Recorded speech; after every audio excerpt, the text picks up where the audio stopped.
ഏതൊക്കെ സൽക്കർമ്മങ്ങൾ അള്ളാഹുവിന്റെ സ്വർഗത്തിൽ കയറാനാണോ? സ്വർഗത്തിൽ കയറണമെങ്കിൽ കോടികൾ കൊടുത്തിട്ട് കാര്യമില്ല, നിസ്കാരം കൂട്ടിയത് കൊണ്ട് മാത്രമാവില്ല. ആദ്യം നമുക്കുണ്ടാകേണ്ടത് നമ്മുടെ ഹൃദയം തമ്മിൽ അടുക്കണം. മനസൈനാ മാഫി സുദൂരിഹിം മിൻ ഗില്ലിൻ ഇഖ്വാനാ അലാ സുറൂരിൻ മുതഖാബിലീൻ.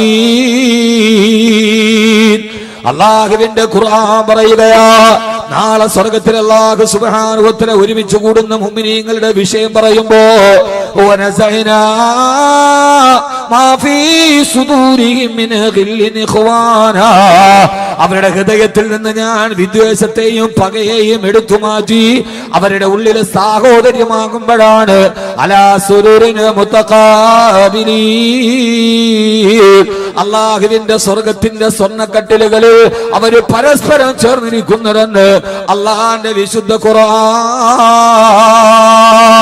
അതുകൊണ്ട് എന്റെ പ്രിയപ്പെട്ട സഹോദരങ്ങളോട് സഹോദരിമാരോട് അള്ളാന്റെ സ്വർഗത്തിന്റെ കവാടം തുറക്കണോ?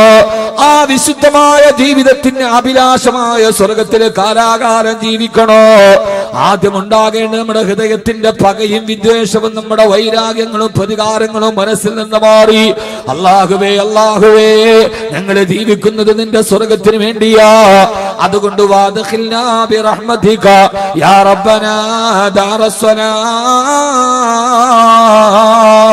അല്ലാഹുവേ നിന്റെ നിത്യസമാധാനത്തിന്റെ ഭവനമായ ദാറുസ്സലാം എന്ന സ്വർഗത്തില് ഞങ്ങൾക്ക് നീ പ്രവേശനം നൽകണേ അല്ലാ എന്ന് നിങ്ങൾ ദുആ ചെയ്യണമെന്ന് അല്ലാഹുവിന്റെ വിശുദ്ധ ഖുർആൻ. അല്ലാഹു നമ്മുടെ ഹൃദയത്തിൽ സാഹോദര്യം അല്ലാഹു നിലനിർത്തി തരുമാറാകട്ടെ. സ്വർഗത്തിൽ പോണോ ആദ്യം ഹൃദയം നന്നാവണം. ഒരാളോടും പകയുണ്ടെങ്കിൽ സ്വർഗത്തിൽ പോവില്ല. ഒരാളോട് വിദ്വേഷം അകാരണമായ വിദ്വേഷം ഉണ്ടെങ്കിൽ സ്വർഗത്തിൽ പോവില്ല. അപ്പൊ നമുക്ക് സ്വർഗത്തിൽ പോണോ അതോ വല്ലവരോടുള്ള വിദ്വേഷം മനസ്സിൽ വെച്ചോണ്ടിരിക്കും? ഏതാ നല്ലത്? നമ്മളെ സംബന്ധിച്ചോളം നല്ലതേതാ? നമ്മുടെ സ്വർഗത്തിൽ പോകാൻ കഴിയുന്ന വഴി വെട്ടിത്തെളിക്കുക എന്നുള്ള. വേറൊരാളോട് നമുക്ക് വിദ്വേഷം ഉണ്ടായിട്ട് കാര്യം എന്താ ഉള്ളത്? ഒരു കാര്യമില്ല. അതുകൊണ്ട് അള്ളാഹു നമ്മുടെ ഹൃദയത്തെ നന്നാക്കി തരട്ടെ. ഒന്ന് ആമീൻ പറയ ഉറക്കെ. ഞാൻ ഇന്ന് ഇപ്രാവശ്യം വാതിന് വന്നത് ഒരു ലക്ഷ്യത്തോടു കൂടിയാണ്. ഇനി എന്ന കാര്യം ഞാൻ തീരുമാനിച്ചിട്ടില്ല. അതുകൊണ്ട് ആ ലക്ഷ്യം പൂർത്തീകരിച്ച് എനിക്ക് പോകണം. നിങ്ങൾ ഹൃദയം തുറന്ന് ആമീൻ പറയണം. അള്ളാഹു തൗഫീക്ക് നൽകട്ടെ. എന്നാൽ ഇപ്പൊ ഞാൻ ഈ പറയുന്ന പോലെ അത്ര വലിയ പ്രശ്നങ്ങൾ വല്ലതുകൊണ്ട് ഒന്നുമില്ല. എല്ലാവരെയും മനസ്സിലൊരു ചെറിയൊരു കാർമേഘം അതങ്ങോട്ട് മാറി അൽഹംദുലില്ലാഹ് നല്ല മഴ പെയ്യും. അത്ര വലിയൊരു പ്രശ്നമുണ്ടോ? ഒന്നുമില്ല. അത്ര വലിയ പ്രശ്നമൊന്നുമില്ല. എന്നാലോ കൊച്ചു കൊച്ചു കൊച്ചു കൊച്ചു കൊച്ചു പരിഭവങ്ങളും പരാതികളും പരിമിതികളും പരിതാപങ്ങളും ഒക്കെയുണ്ട്. അതിനെയൊക്കെ കടന്ന് അള്ളാഹുവിന്റെ സ്വർഗത്തിലെത്താൻ ആദ്യം വേണ്ടത് നമ്മുടെ ഹൃദയത്തെ സംസ്കരിക്കണം. നമ്മുടെ ജീവിതത്തിന് വിശുദ്ധി ഉണ്ടാവണം. മടങ്ങുക ജീവിത വിശുദ്ധിയിലേക്ക് എന്ന വിഷയവുമായി ബന്ധപ്പെട്ട് ഞാൻ എൻ്റെ വിഷയത്തിലോട്ട് കടക്കുകയാണ്. അള്ളാഹു നാം ഏവരെയും സ്വീകരിക്കുമാറാകട്ടെ. അള്ളാഹു നാം ഏവരെയും സ്വീകരിക്കുമാറാകട്ടെ. അതുകൊണ്ട് വളരെ ചെറിയ ഒരു പ്രസംഗം, ആ പ്രസംഗത്തിൽ നമുക്ക് ആവശ്യമുള്ള കാര്യങ്ങൾ പറഞ്ഞ് ഇൻഷാ അല്ലാഹ് സന്തോഷത്തോടു കൂടി നമുക്ക് പിരിയാം. അള്ളാഹു സുബ്ഹാനഹു വ തആല നമ്മളെല്ലാവരെയും അവന്റെ ഇഷ്ടപ്പെട്ട ദാസന്മാരിൽ ഉൾപ്പെടുത്തി അനുഗ്രഹിക്കുമാറാകും. മനുഷ്യരെല്ലാം ആദമിന്റെ മക്കളാണ്. ആദമിന്റെ സന്തതികളെ കുറിച്ച് അള്ളാഹു പറഞ്ഞത് ഖുലിഖൽ ഇൻസാനു ദഈഫ, മനുഷ്യനെ ഞാൻ ബലഹീനനായിട്ടാണ് സൃഷ്ടിച്ചത് എന്നാണ്. എല്ലാ ബലഹീനതകളുടെയും ഉടമസ്ഥനാണ് മനുഷ്യൻ. അവനില്ലാത്ത ബലഹീനതകളില്ല. ഓരോ ആളുകൾക്ക് ഓരോ ബലഹീനതകൾ ഉണ്ടാവും. അത് വ്യത്യസ്തമായ ബലഹീനതകളാണ് എന്ന് മാത്രം. ചിലർക്ക് പെണ്ണൊരു ബലഹീനതയാണ്, ചിലർക്ക് കള്ളൊരു ബലഹീനതയാണ്, ചിലർക്ക് മക്കളൊരു ബലഹീനതയാണ്, ചിലർക്ക് ഭാര്യ ഒരു ബലഹീനതയാണ്, ചിലർക്ക് അധികാരം എന്നും അവരുടെ ബലഹീനതയാണ്, ചിലർക്ക് പണം അതവരുടെ ബലഹീനതയാണ്. അള്ളാഹു പറയുന്നു ഇങ്ങനെ 1000 ബലഹീനതകളുടെ അടിമയായിട്ടാണ് ഖുലിഖൽ ഇൻസാനു ദഈഫ, മനുഷ്യനെ ഞാൻ സൃഷ്ടിച്ചത് സ്വതവേ ബലഹീനനായിട്ടാണ് എന്ന് അള്ളാഹുവിന്റെ വിശുദ്ധമായ ഖുർആൻ.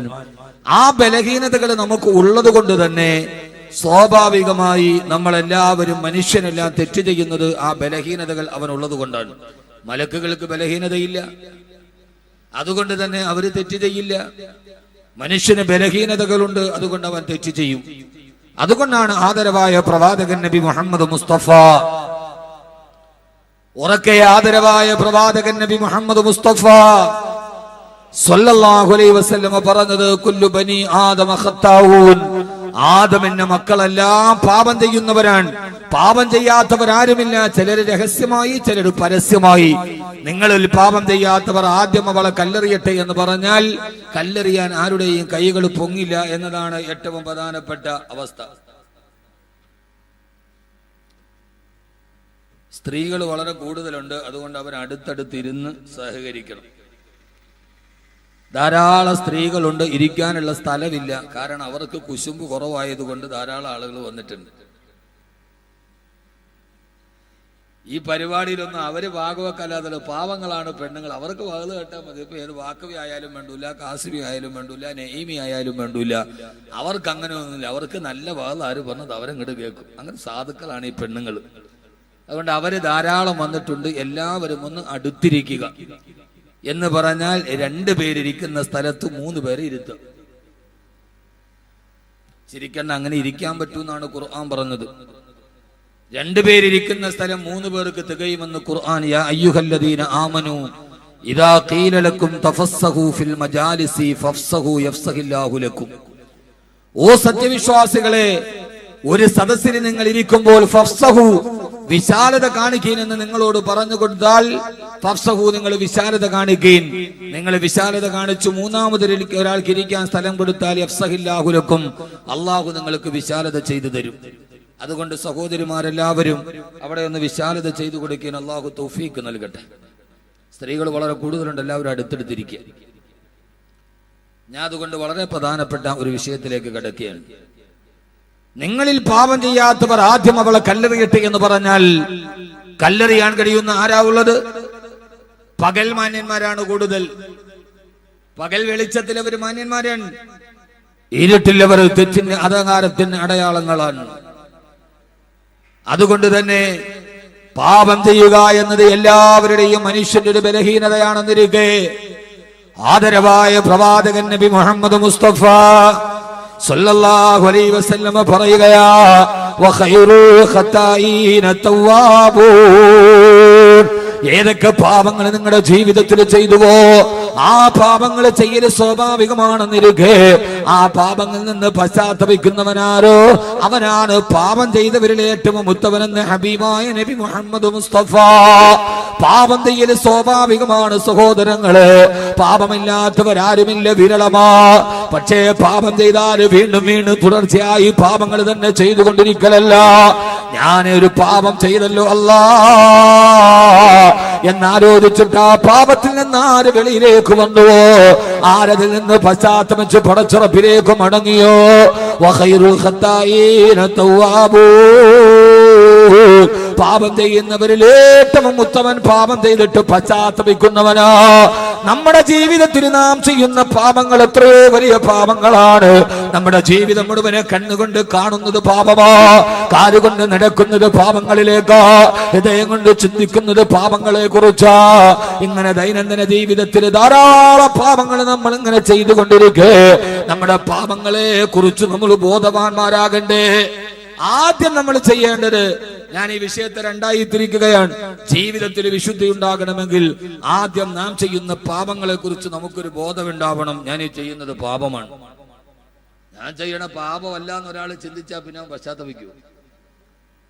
ഞാൻ ചെയ്യുന്നത് പാപമല്ല, ഞാൻ ഈ ചെയ്യുന്നത് നന്മയാണ് എന്നൊരാൾ വിചാരിച്ചാൽ പിന്നെ അവന് മാനസാന്തരം ഉണ്ടാവോ?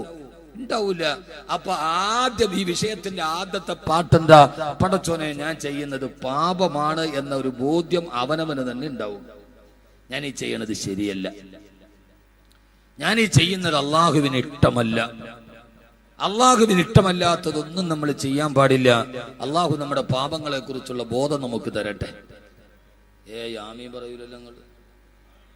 അള്ളാഹു നമ്മളെ പാപങ്ങളെ കുറിച്ചുള്ള ബോധം നമുക്ക് നൽകി അനുഗ്രഹിക്കട്ടെ.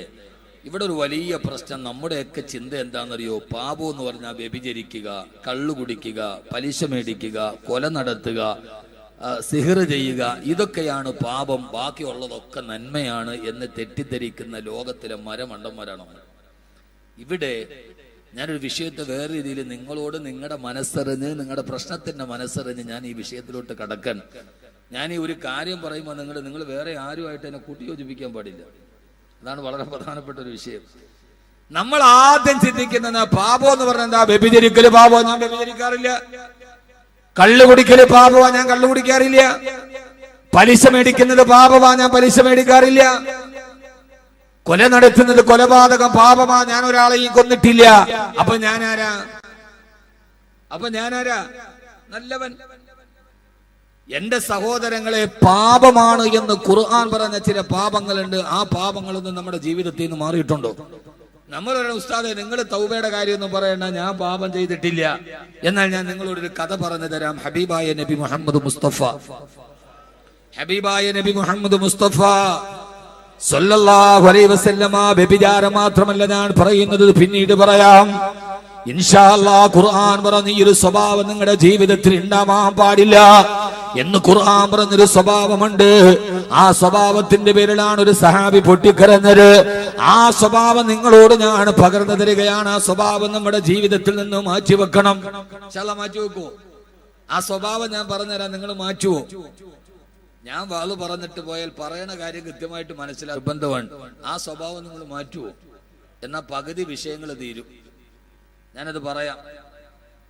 ഇൻഷാ അല്ലാഹ് മാറ്റൂന്ന് ഉറപ്പുള്ളവരൊക്കെ ഒന്ന് കൈവെക്ക്. വേറെ ഒന്നുമില്ല, കാശൊന്നും തരണ്ട. മാറ്റൂന്ന് ഉറപ്പുള്ളവരൊക്കെ ഒന്ന് കൈവെക്ക്. മൊയ്തൊന്ന് കൈവെക്ക്. പൊക്ക്, രണ്ട് കൈയും വെക്ക്. ഇത്ര മസ്താന കൈവെക്കാത്ത പൊക്ക. ആദ്യം ഞാനാ പൊക്കിയത്, എന്നിട്ടല്ലേ നിങ്ങളെ പൊക്കണം. ഒന്നും വിഷമിക്കണം. ആദ്യം പൊക്കിയതാരാ? ഞാനാണ്. അനിതാത്ത ആദരവായ പ്രവാചകൻ നബി മുഹമ്മദ് മുസ്തഫ സല്ലല്ലാഹു അലൈഹി വസല്ലമ മദീനത്തെ പള്ളിയിൽ അല്ലാഹുവിന്റെ പ്രവാചകൻ ഖുർആൻ പഠിപ്പിച്ചുകൊണ്ടിരിക്കവേ അല്ലാഹുവിന്റെ പ്രവാചകന്റെ ചാരത്തേക്ക് ഒരു സഹാബി ഓടി വന്നിട്ട് പറഞ്ഞു, നബിയേ ഹലക്തു യാ റസൂലല്ലാഹ്, ഹലക്തു യാ റസൂലല്ലാഹ്, അല്ലാഹുവിന്റെ തിരുഹൃദയ ഞാൻ നശിച്ചു പോയി നബിയേ. ഖുർആൻ പഠിപ്പിച്ചുകൊണ്ട് മദീനത്തെ പള്ളിയുടെ ചാരത്തിരിക്കുന്ന പ്രവാചകന്റെ മുമ്പിലേക്ക് ഓടി വന്നിട്ട് ഒരു സഹാബി പേടിയോടെ പറയാ, യാ റസൂലല്ലാഹ്, ഓ യാ ഹബീബല്ലാഹ്, നബിയേ ഞാൻ നശിച്ചു പോയി, നബിയേ ഞാൻ നശിച്ചു പോയി. ആരാ? മഹാനായ സാബിത്ത് ബിൻ ഖൈസ് റളിയല്ലാഹു തആല അൻഹു. സാബിത്ത് ബിൻ ഖൈസ് പ്രവാചക ചാരത്ത് വന്ന് കണ്ണിലൂടെ കണ്ണുനീര് തടം തള്ളിയാ തുടങ്ങി. ഹലക്തു യാ റസൂലല്ലാഹ്, ഞാൻ നശിച്ചു പോയി നബിയേ. എന്താ സാബിത്തെ പറയുന്നത്? നീ നശിച്ചു പോകുവാനോ? അല്ലാഹുവിന് ഇഷ്ടപ്പെട്ട അനുയായിയല്ല നീ? അല്ലാഹുവിന്റെ റസൂലിനോട് പറഞ്ഞു, യാ റസൂലല്ലാഹ്, ഖുർആൻ മോശമാണെന്ന് അല്ലാഹു ഖുർആനിലൂടെ പറഞ്ഞ ഒരു സ്വഭാവം എനിക്കുണ്ട് നബിയേ. ആ സ്വഭാവം മോശമാണെന്ന് ഖുർആൻ ശപിച്ച സ്വഭാവമാണ്. ആ സ്വഭാവം എനിക്കുണ്ട് നബിയേ. ഇന്നലെ അങ്ങേക്കായത്തിറങ്ങിയപ്പോ ആ ആയത്തിലൊരു ശപിക്കപ്പെട്ട സ്വഭാവത്തെ ഖുർആൻ പറഞ്ഞുവല്ലോ. ആ സ്വഭാവം എനിക്കുണ്ട് യാ റസൂലല്ലാഹ്. അതുകൊണ്ട് ഞാൻ നശിച്ചു നബിയേ. ബഹുമാനപ്പെട്ട സാബിത്ത് ബിൻ ഖൈസ് റളിയല്ലാഹു അൻഹു, അല്ലാഹു ഖുർആനിലൂടെ മോശമാണ് എന്ന് പറഞ്ഞ സ്വഭാവം ഏതാ? സാബിത്ത് ബിൻ ഖൈസ് വ്യഭിചരിച്ചിട്ടല്ല, സാബിത്ത് ബിൻ ഖൈസ് മദ്യപിച്ചിട്ടില്ല, സാബിത്ത് ബിൻ ഖൈസ് പലിശ വാങ്ങിച്ചിട്ടല്ല. ഏതാണ് സാബിത്ത്? ഈ ഹദ്ദാദ് നഗറിന്റെ ശബ്ദം കേൾക്കാൻ എത്തിയവരോട് മനസ്സിൽ തൊട്ടിട്ടാണ് ഞാൻ പറയുന്നത്. മഹാനായ സാബിത്ത് ബിൻ ഖൈസ് റളിയല്ലാഹു അൻഹു പറഞ്ഞു, അല്ലാഹുവിന്റെ ഖുർആൻ ഇന്നലെ അങ്ങ് ഓതി പറഞ്ഞപ്പോൾ ഒരു സ്വഭാവത്തെ പറഞ്ഞില്ലയോ? ലാ തഖ്സബന്നല്ലദീന യഫ്റഹൂന ബിമാ ആതൗ വയുഹിബ്ബൂന അൻ യുഹ്മദൂ ബിമാ ലം യഫഅലൂ. ഒരു വിഭാഗം ആളുകളുണ്ട്, അവരുടെ ജീവിതത്തിലെ ഏറ്റവും വലിയ സ്വഭാവം ഏതാ? വയുഹിബ്ബൂന അൻ യുഹ്മദൂ ബിമാ ലം യഫഅലൂ. ഇത് ഖുർആൻ പറഞ്ഞ സ്വഭാവമാണ്, ബാക്കിയുടെ വകയല്ല.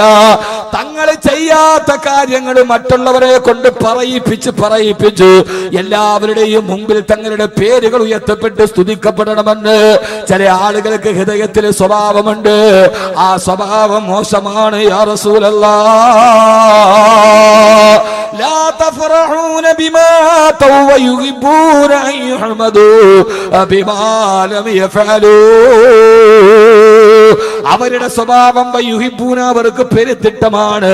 അയ്യുഹ്മദു അവരെ കുറിച്ച് ലോകത്ത് മുഴുവനെ പരിചയപ്പെടുത്തുക, അവരെ കുറിച്ച് ആളുകൾ പറഞ്ഞുകൊണ്ട് നടക്കുക. എന്തിനാണ് ഇവര് ചെയ്ത കാര്യമല്ല, അബിമാലം യഫഅലൂ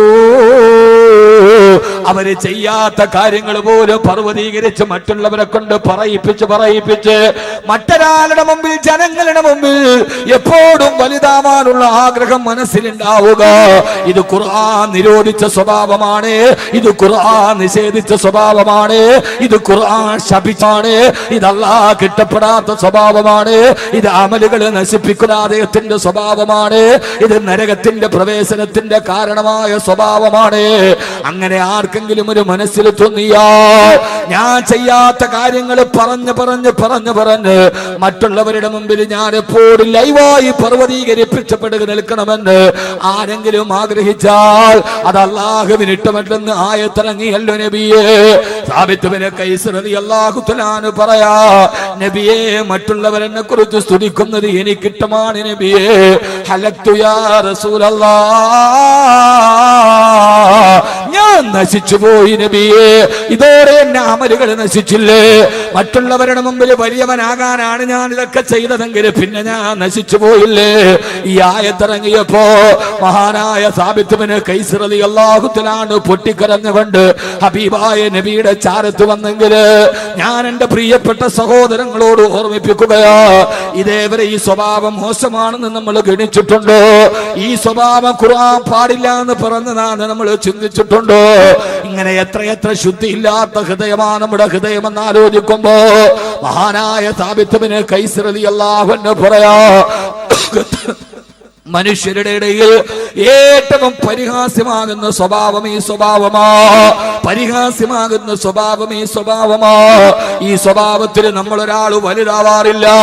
പലപ്പോഴും ഈ വിനീതനായ ഞാനൊക്കെ വകുതിന് പോകുമ്പോ പല ആളുകളും എല്ലാം ചുറ്റിപ്പറ്റി കൂടിയിട്ട് അവസാനം പറയും, ഉസ്താദേ ഞാൻ ഇന്ന ആളാ, എന്റെ പേരൊന്ന് സദസ്സിൽ പറഞ്ഞേക്കണേ, അല്ലെങ്കിൽ എന്നെ കുറിച്ചൊന്ന് 4 വർത്തമാനം പറഞ്ഞേക്കണേ. അതോടുകൂടി അവനെ കുറിച്ച് എനിക്കുണ്ടായിരുന്ന എന്റെ മനസ്സിലുള്ള വലിപ്പം കുറയാകുകയല്ലേ? ഇവൻ മറ്റുള്ളവരുടെ മുമ്പിൽ സ്തുതിയാവാൻ ആഗ്രഹിക്കുന്ന ആളാ. പൊന്നുമോനെ, നമ്മുടെ പ്രവർത്തനങ്ങളെ കണ്ടിട്ട് മറ്റൊരാളാണ് പറയേണ്ടത്, അതവരെ ഇഷ്ടപ്പെട്ടിട്ടല്ല. എത്രയോ ആളുകൾ അങ്ങനെയൊക്കെ ലോകത്ത് ജീവിച്ചിരുന്നിട്ടുണ്ട്, അങ്ങനെയൊക്കെ ജീവിച്ചിരുന്നിട്ടുണ്ട്. ആദരവായ പ്രവാചകൻ നബി മുഹമ്മദ് മുസ്തഫ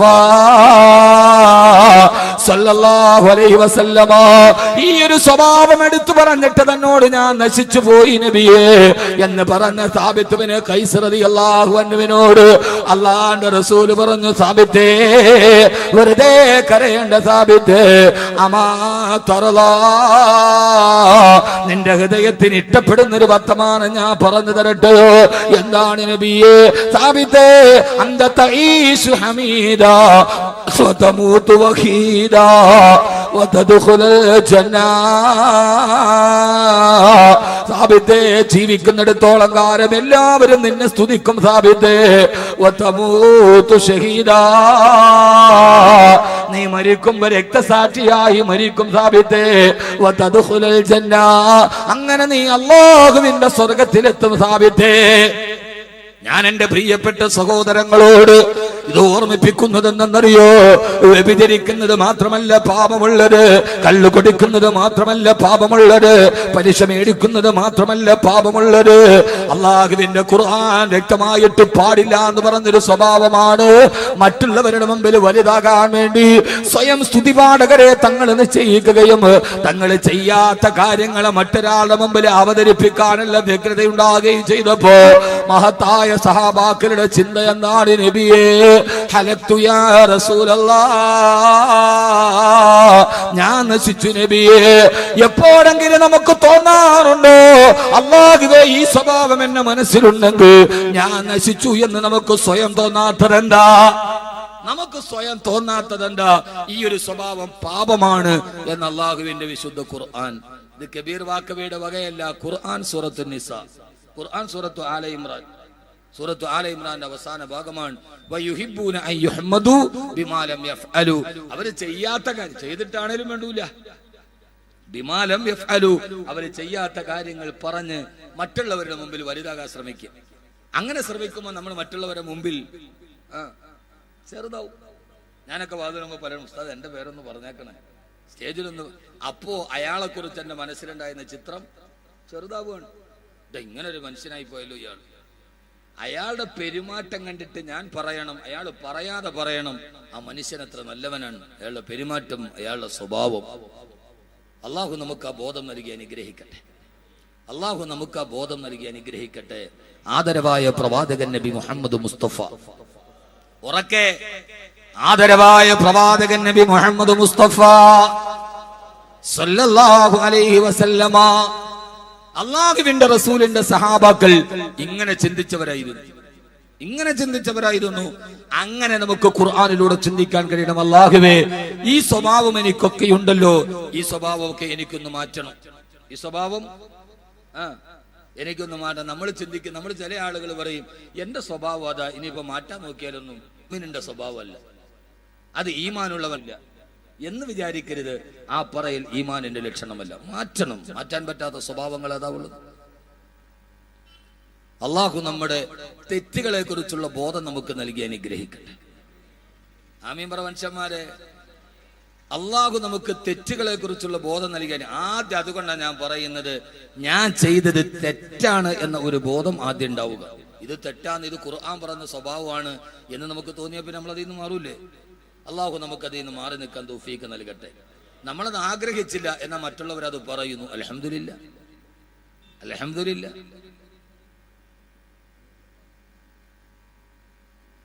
ഇങ്ങനെ തെറ്റുകളെ തിരിച്ചറിയുകയും ആ തിരിച്ചറിഞ്ഞ തെറ്റുകളുടെ പാതയിൽ നിന്ന് മാറുകയും ചെയ്യുമ്പോഴാണ് മനുഷ്യ ലോകത്തിലെ ഏറ്റവും നല്ലവനായി മാറുക.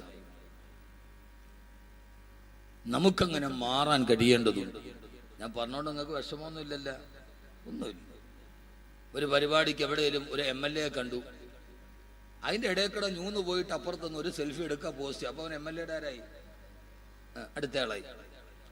ബാക്കി ഒരു സൈഡിൽ കൂടെ പോയി ഇപ്പുറത്ത് നിന്നൊരു ഫോട്ടോ എടുത്തിടുക, ഉടനെ പ്രൊഫൈല് മാറി. മുഖ്യമന്ത്രി അതിലേ പോയാൽ അതിന്റെ അപ്പുറത്തൂടെ നിന്നിട്ട് ഒരെണ്ണം എടുത്തിട്ട് തീർന്നു. മന്ത്രി അതിലേ പോയാൽ തീർന്നു. ഇതൊന്നും അല്ല. നമ്മൾ അള്ളാഹുവിന്റെ മുമ്പിലാണ് വലിയവരാകേണ്ടത്. മറ്റുള്ളവന്റെ മുമ്പിൽ വലിയവനായിട്ട് ഒരു കാര്യം ഉണ്ടാവില്ല. അത് മണ്ണിന്റെ അടിയിൽ തീരാനുള്ളതാണ്. ആരുടെ മുമ്പിൽ വലിയവനായിട്ട് കാര്യം എന്താ?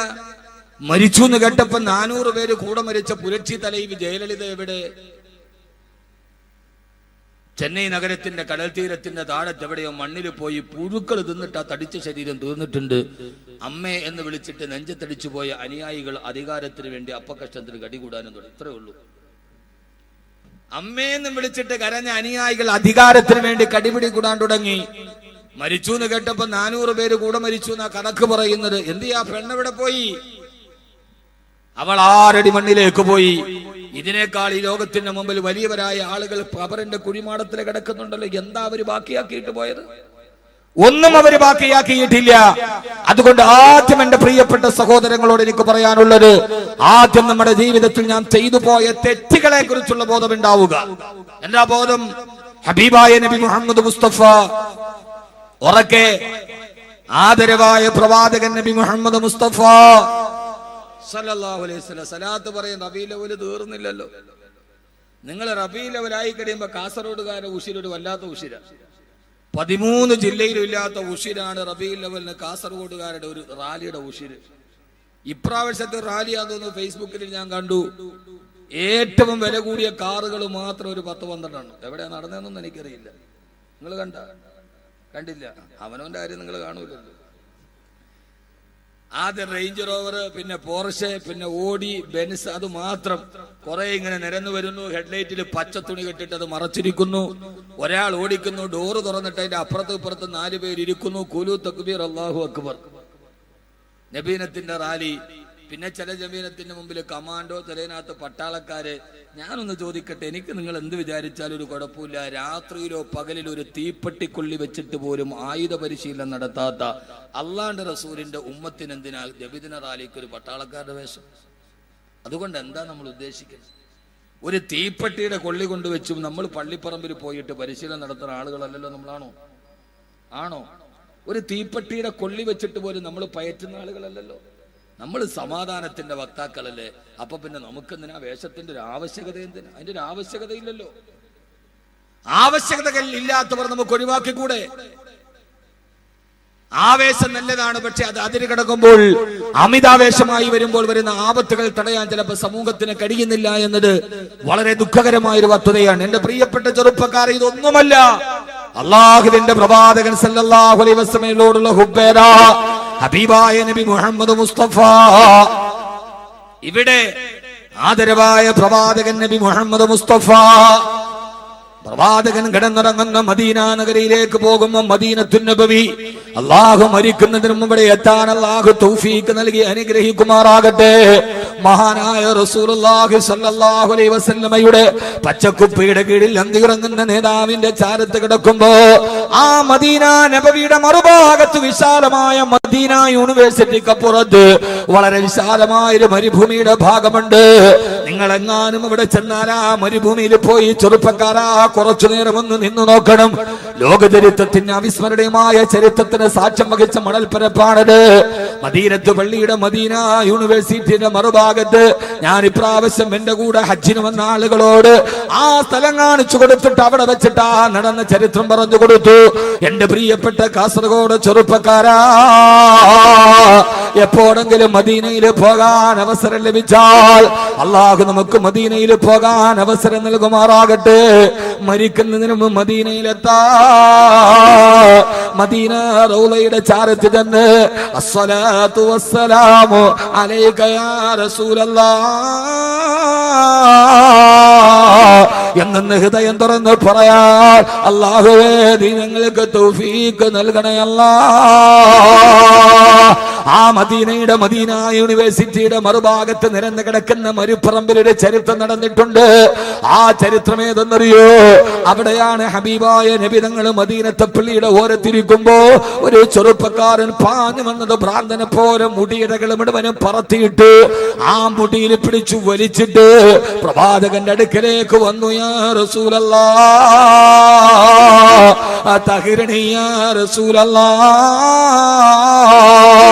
എന്നെ ഒന്ന് ശുദ്ധനാക്കി നബിയേ, എന്റെ ജീവിതത്തിന്റെ ഹൃദയ വിശുദ്ധി നഷ്ടപ്പെട്ടു പോയി നബിയേ. തഹിറണി യാ റസൂലല്ലാഹ്, എന്നെ ഒന്ന് വിശുദ്ധനാക്കി നബിയേ. അല്ലാഹുവിന്റെ റസൂലിനോട് പറയാ. കാരണം എന്താ നബിയേ? എന്താണ് മായിസേ? മായിസ് റളിയല്ലാഹു അൻഹു ഖദ് സനൈതു യാ റസൂലല്ലാഹ്, ഞാൻ വ്യഭിചരിച്ചു നബിയേ, എനിക്ക് പരലോകത്തെ പേടിയാ. എന്റെ കടയിലേക്ക് ഒരു പെൺകുട്ടി കടന്നു വന്നപ്പോ അഭിശപ്തമായ ഒരു നിമിഷത്തിൽ ആ പെണ്ണുമായി ശാരീരിക ബന്ധത്തിൽ ഏർപ്പെട്ടിട്ട് എന്റെ ഹൃദയത്തിന്റെ ജീവിതത്തിന്റെ വിശുദ്ധി കളങ്കമായി നബിയേ. ഖദ് സനൈതു യാ റസൂലല്ലാഹ്, എന്നെ ഒന്ന് ഞാൻ വ്യഭിചരിച്ചു നബിയേ, എനിക്കൊന്ന് ശുദ്ധിയാക്കി താ നബിയേ, എന്നെ ഒന്ന് ശുദ്ധനാക്കി താ നബിയേ. ആരാ പറയുന്നത്? ജീവിതത്തിന്റെ സന്മാർഗങ്ങളുടെ കൊടുമുടികൾ താണ്ടിക്കിടക്കുമ്പോഴും അറിയാതെ ജീവിതത്തിനൊരു പാപം ചെയ്തപ്പോ ആ സമയത്ത് അള്ളാഹിനെ കുറിച്ചുള്ള ബോധ്യമുണ്ടാവുകയാ, പരലോകത്തെ കുറിച്ചുള്ള പേടി വരികയാ. ഹിസാബിനെ അഭിമുഖീകരിക്കേണ്ട ദിവസത്തെ ഓർത്തപ്പോ ഉറക്കം വരുന്നില്ല. നമുക്ക് പരലോകത്തെ പേടിയില്ലല്ലോ, നമുക്ക് ആഖിറത്തെ പേടിയില്ലല്ലോ, നമുക്ക് ഹിസാബിന് ഭയമില്ലല്ലോ, നമുക്ക് സിറാത്തിനെ കുറിച്ച് ചിന്തയില്ലല്ലോ. ഒന്നുമില്ലാതെ നമ്മൾ ഇവിടെ കിടന്ന് ആടിത്തുമറുക്കുകയാ. ഹബീബായ നബി സല്ലല്ലാഹു അലൈഹി വസല്ലമയുടെ മദീനത്തിന്റെ ചാരത്ത് നടന്ന ചരിത്രം അറിയുമ്പോ നബിദിനം എന്ന് പറഞ്ഞാൽ അല്ലാഹുവിന്റെ റസൂലിനെ ഓർക്കല, അവിടുത്തെ സഹാബത്തിനെ ഓർക്കല. എന്റെ പ്രിയപ്പെട്ട ചെറുപ്പക്കാരാ, ഹൃദയം തുറന്ന് ഞാൻ പറയാ, അല്ലാഹുവിന്റെ റസൂലിന്റെ ചാരത്ത് നടന്ന ഈ മാനസിക പരിവർത്തനത്തിന്റെ ചരിത്രം പഠിക്കണം. റബീഉൽ അവ്വൽ ഇതൊക്കെ നമ്മുടെ ജീവിതത്തിന്റെ ഓർമ്മകളാകണം. അല്ലാതെ നബിദിനത്തിന്റെ ആഘോഷം എന്ന് പറഞ്ഞാൽ അത് പച്ചക്കൊടിയും പിടിച്ചിട്ട് ലൈറ്റുകളുടെ മുമ്പിൽ പച്ചട്ടം പോലെ വെച്ചത് മറിച്ചു മാറ്റി കാതടപ്പിക്കുന്ന സംഗീതങ്ങളുമായി റോഡ് ബ്ലോക്കാക്കിയിട്ട് നബിദിനാഘോഷം നടക്കലല്ല. പണ്ടൊക്കെ നാട്ടിൽ നബിദിന റാലി നടക്കുമായിരുന്നു. ഈ മദ്രസയിലെ കുട്ടികളും സയ്യിദന്മാരും ആലിമീങ്ങളും ഒക്കെ റബീഉൽ അവ്വൽ 12 രാവിലെ റോഡിലൂടെ അച്ചടക്കത്തോട് മദ്രസയുടെ കൊച്ചുകുട്ടികൾ പച്ചക്കൊടിയും പിടിച്ച് ആലിമീങ്ങള് സയ്യിദന്മാര് നേതൃത്വം നൽകി പോകുന്ന വഴിയിൽ ബുറുദ പാടി, പോകുന്ന വഴിയിൽ മൗലിദ് പാടി. ഇന്ന ബൈതന അനൂഹു ലൈസ മുഹ്താജൻ ഇല സുറൂർ എന്ന് പോയ അല്ലാഹുവിന്റെ റസൂലിന്റെ ജന്മദിനം ആഘോഷിക്കുന്ന പതിവുകളിൽ നിന്ന് അടിച്ചുപൊളിയുടെയും ആഘോഷത്തിന്റെയും ശേഷം തലമുറ വൈകുന്നേരമാകുമ്പോ അല്ലാഹുവിന്റെ റസൂലിന്റെ കാതടപ്പണ സംഗീതവുമായി വണ്ടികളുടെ മുകളിൽ പച്ചക്കൊടിയും കെട്ട് ഇതേവരെ നിസ്കാരമില്ല, നോമ്പില്ല, സക്കാത്തില്ല, ഹജ്ജില്ല, ആണ്ടറുതിയുടെ ഒരു ദിവസം മാത്രം സമൂഹത്തിന്റെ ആഘോഷങ്ങളെ തെറ്റിദ്ധരിപ്പിക്കുന്ന വികരമാക്കി മാറ്റുന്ന ഇപ്രാവശ്യത്തെ നബിദിനാഘോഷത്തിന്റെ ഒരു പോസ്റ്റ് ഫേസ്ബുക്കിൽ കണ്ടു. വലിയൊരു ലോറി നിറച്ചിട്ട് പച്ചത്തുണി കൊണ്ട് അലങ്കരിച്ചിരിക്കുകയാ. അതിന്റെ നാലുപാടിൽ ലാ ഇലാഹ ഇല്ലല്ലാഹ് മുഹമ്മദ് റസൂലുള്ളാഹി എഴുതിയിട്ടുണ്ട്. കുറെ ഫ്രീക്കന്മാരായ ചെറുപ്പക്കാരെ തലമുടി ഇങ്ങനെ ഫ്രീക്കായി വെട്ടി അവര് പച്ചക്കൊടി പിടിച്ചിട്ട് കുലു തക്ബീർ വിളിക്കുകയാ. സുബ്ഹാനല്ലാഹ്. ഒരു ചെറുപ്പക്കാരൻ കാലെടുത്ത് ചവിട്ടിയിരിക്കുന്നത് ലാ ഇലാഹ ഇല്ലല്ലാഹ് മുഹമ്മദ് റസൂലുള്ളാഹി എഴുതിയിരിക്കുന്ന ബാനറിന്റെ മുകളിൽ കാല് ചവിട്ടിയിട്ട് അവൻ തക്ബീർ വിളിക്കുകയാ. എന്റെ പ്രിയപ്പെട്ട പൊന്നുമോനെ, ഞാനൊന്ന് ചിന്തിക്കട്ടെ, ഇന്നേവരെ ഹൃദയത്തിന്റെ ചിന്തകളും വികാരങ്ങളും മാറ്റാത്തത് എങ്ങനെയാടാ യുവാവേ നിനക്ക് ആ സമയത്ത് ഇങ്ങനെ ആഘോഷത്തിൽ അടിച്ചു തീർക്കാൻ കഴിയാ? ആ സമയത്ത് നിന്റെ സഹോദരങ്ങളും മാനത്തിന് വേണ്ടി കേടുകയല്ലേ? എങ്ങനെയാ നിനക്ക് ഇങ്ങനെ ആഘോഷിക്കാൻ കഴിയാ? അതേ സമയത്ത് നീ നോക്കുമ്പോ ബശാറുൽ അസദ് എന്ന ഏകാധിപതിയായ സർവാധിപതിയായ സ്വേച്ഛാധിപതിയായ വംശാധിപതിയായ ആ രാജാവിന്റെ പട്ടാളക്കാര് സിറിയയിലെ അവര് ചോദിച്ചു എന്തെന്നറിയോ? പാതിരാ സമയത്ത് തകർത്ത് കയറി പുരുഷന്മാരെ പിടിച്ച് തൂണില് ബലമായി കെട്ടിയിട്ട് അവരെ തോക്കിന്റെ മുനയിൽ ചൂണ്ടി നിർത്തി. ബാക്കി പട്ടാളക്കാരെ കടപ്പറയിൽ കിടക്കുന്ന ഭാര്യയെയും പെൺമക്കളെയും പരസ്യമായി മാനഭംഗം ചെയ്യുമ്പോ നെഞ്ചിലേക്ക് ചൂണ്ടിവെച്ച കാഞ്ചി വലിച്ചാൽ ശരീരം തെറിച്ചു പോകുമ്പോ കാഞ്ചി മുനയുടെ മുമ്പിൽ നിർത്തി പാവപ്പെട്ട ഭാര്യമാരെയും പെൺമക്കളെയും മാനഭോ ഇത് ഞങ്ങൾക്ക് കൂട്ടുകാര് വിളിച്ചു ചോദിക്കുമ്പോ ബോംബ് വർഷങ്ങള് ശരീരത്തിലേക്ക് പതിച്ചിട്ട് അതിന്റെ അവശിഷ്ടങ്ങള് ശരീരത്തിൽ തുളച്ചു കയറുമ്പോ ഓപ്പറേഷൻ ടേബിളിൽ കൊണ്ടുപോയി ഓപ്പറേഷന് മലത്തി കിടത്തവേ ബോധം കെടുത്താൻ അനസ്തേഷ്യയുടെ മരുന്ന് പോലും ഇല്ലാതെ ആശുപത്രിയില് പച്ച ശരീരത്തിലേക്ക് പിച്ചാത്തി കുത്തി കയറ്റുമ്പോ വേദന മറക്കാൻ അല്ലാഹുവിന്റെ ഖുർആൻ ഉറക്കോടി അല്ലാഹു സമദ് ലം യലിദ് വലം യൂലദ് വലം യകുൽ ലഹു കുഫുവൻ അഹദ്. തന്റെ ശരീരത്തിൽ ഓപ്പറേഷൻ ചെയ്യുമ്പോ ബോധം കെടുത്താൻ മരുന്നില്ലാതെ അല്ലാഹുവിന്റെ ഖുർആൻ ഉറക്കയോഗുന്ന സിറിയയിലെ പാവപ്പെട്ട 10 വയസ്സുള്ള ബാലന്മാരില്ലേ? എന്റെ പ്രിയപ്പെട്ട ചെറുപ്പക്കാരാ, വമാലക്കും ലാ തുഖാതിലൂന ഫീ സബീലില്ലാഹ് വൽ മുസ്തലഫീന മിനർ റിജാലി വൻ നിസാഇ വൽ വിൽദാൻ അല്ലദീന യഖൂലൂന റബ്ബനാ അഖ്രിജ്നാ മിൻ ഹാദിഹിൽ ഖറിയത്തിൽ ളാലിമി അഖിലുഹാ വജഅൽ ലനാ മിൻ ലദുൻക വലിയൻ വജഅൽ ലനാ മിൻ ലദുൻക നസീറാ. സിറിയയിലെ അലപ്പോവില് പാവപ്പെട്ട പെണ്ണുങ്ങൾ കിടന്നിട്ട് നിലവിളിക്കുകയാ. നമ്മുടെ സഹോദരിമാരെ നിലവിളിക്കുകയാ. നമ്മളിവിടെ ആഘോഷത്തിന്റെ തിമിർപ്പ് നടക്കുമ്പോ പട്ടാളക്കാരാൽ ക്രൂരമായി മാനഭംഗം ചെയ്യപ്പെട്ട് കയ്യും കാലും വെട്ടിയെറിയപ്പെട്ട് കുടിൽ നിന്ന് വലിച്ചെറിയപ്പെടുന്ന സിറിയയിലെ പെങ്ങന്മാര് വിളിച്ചു തോടിക്കുന്നുണ്ട്,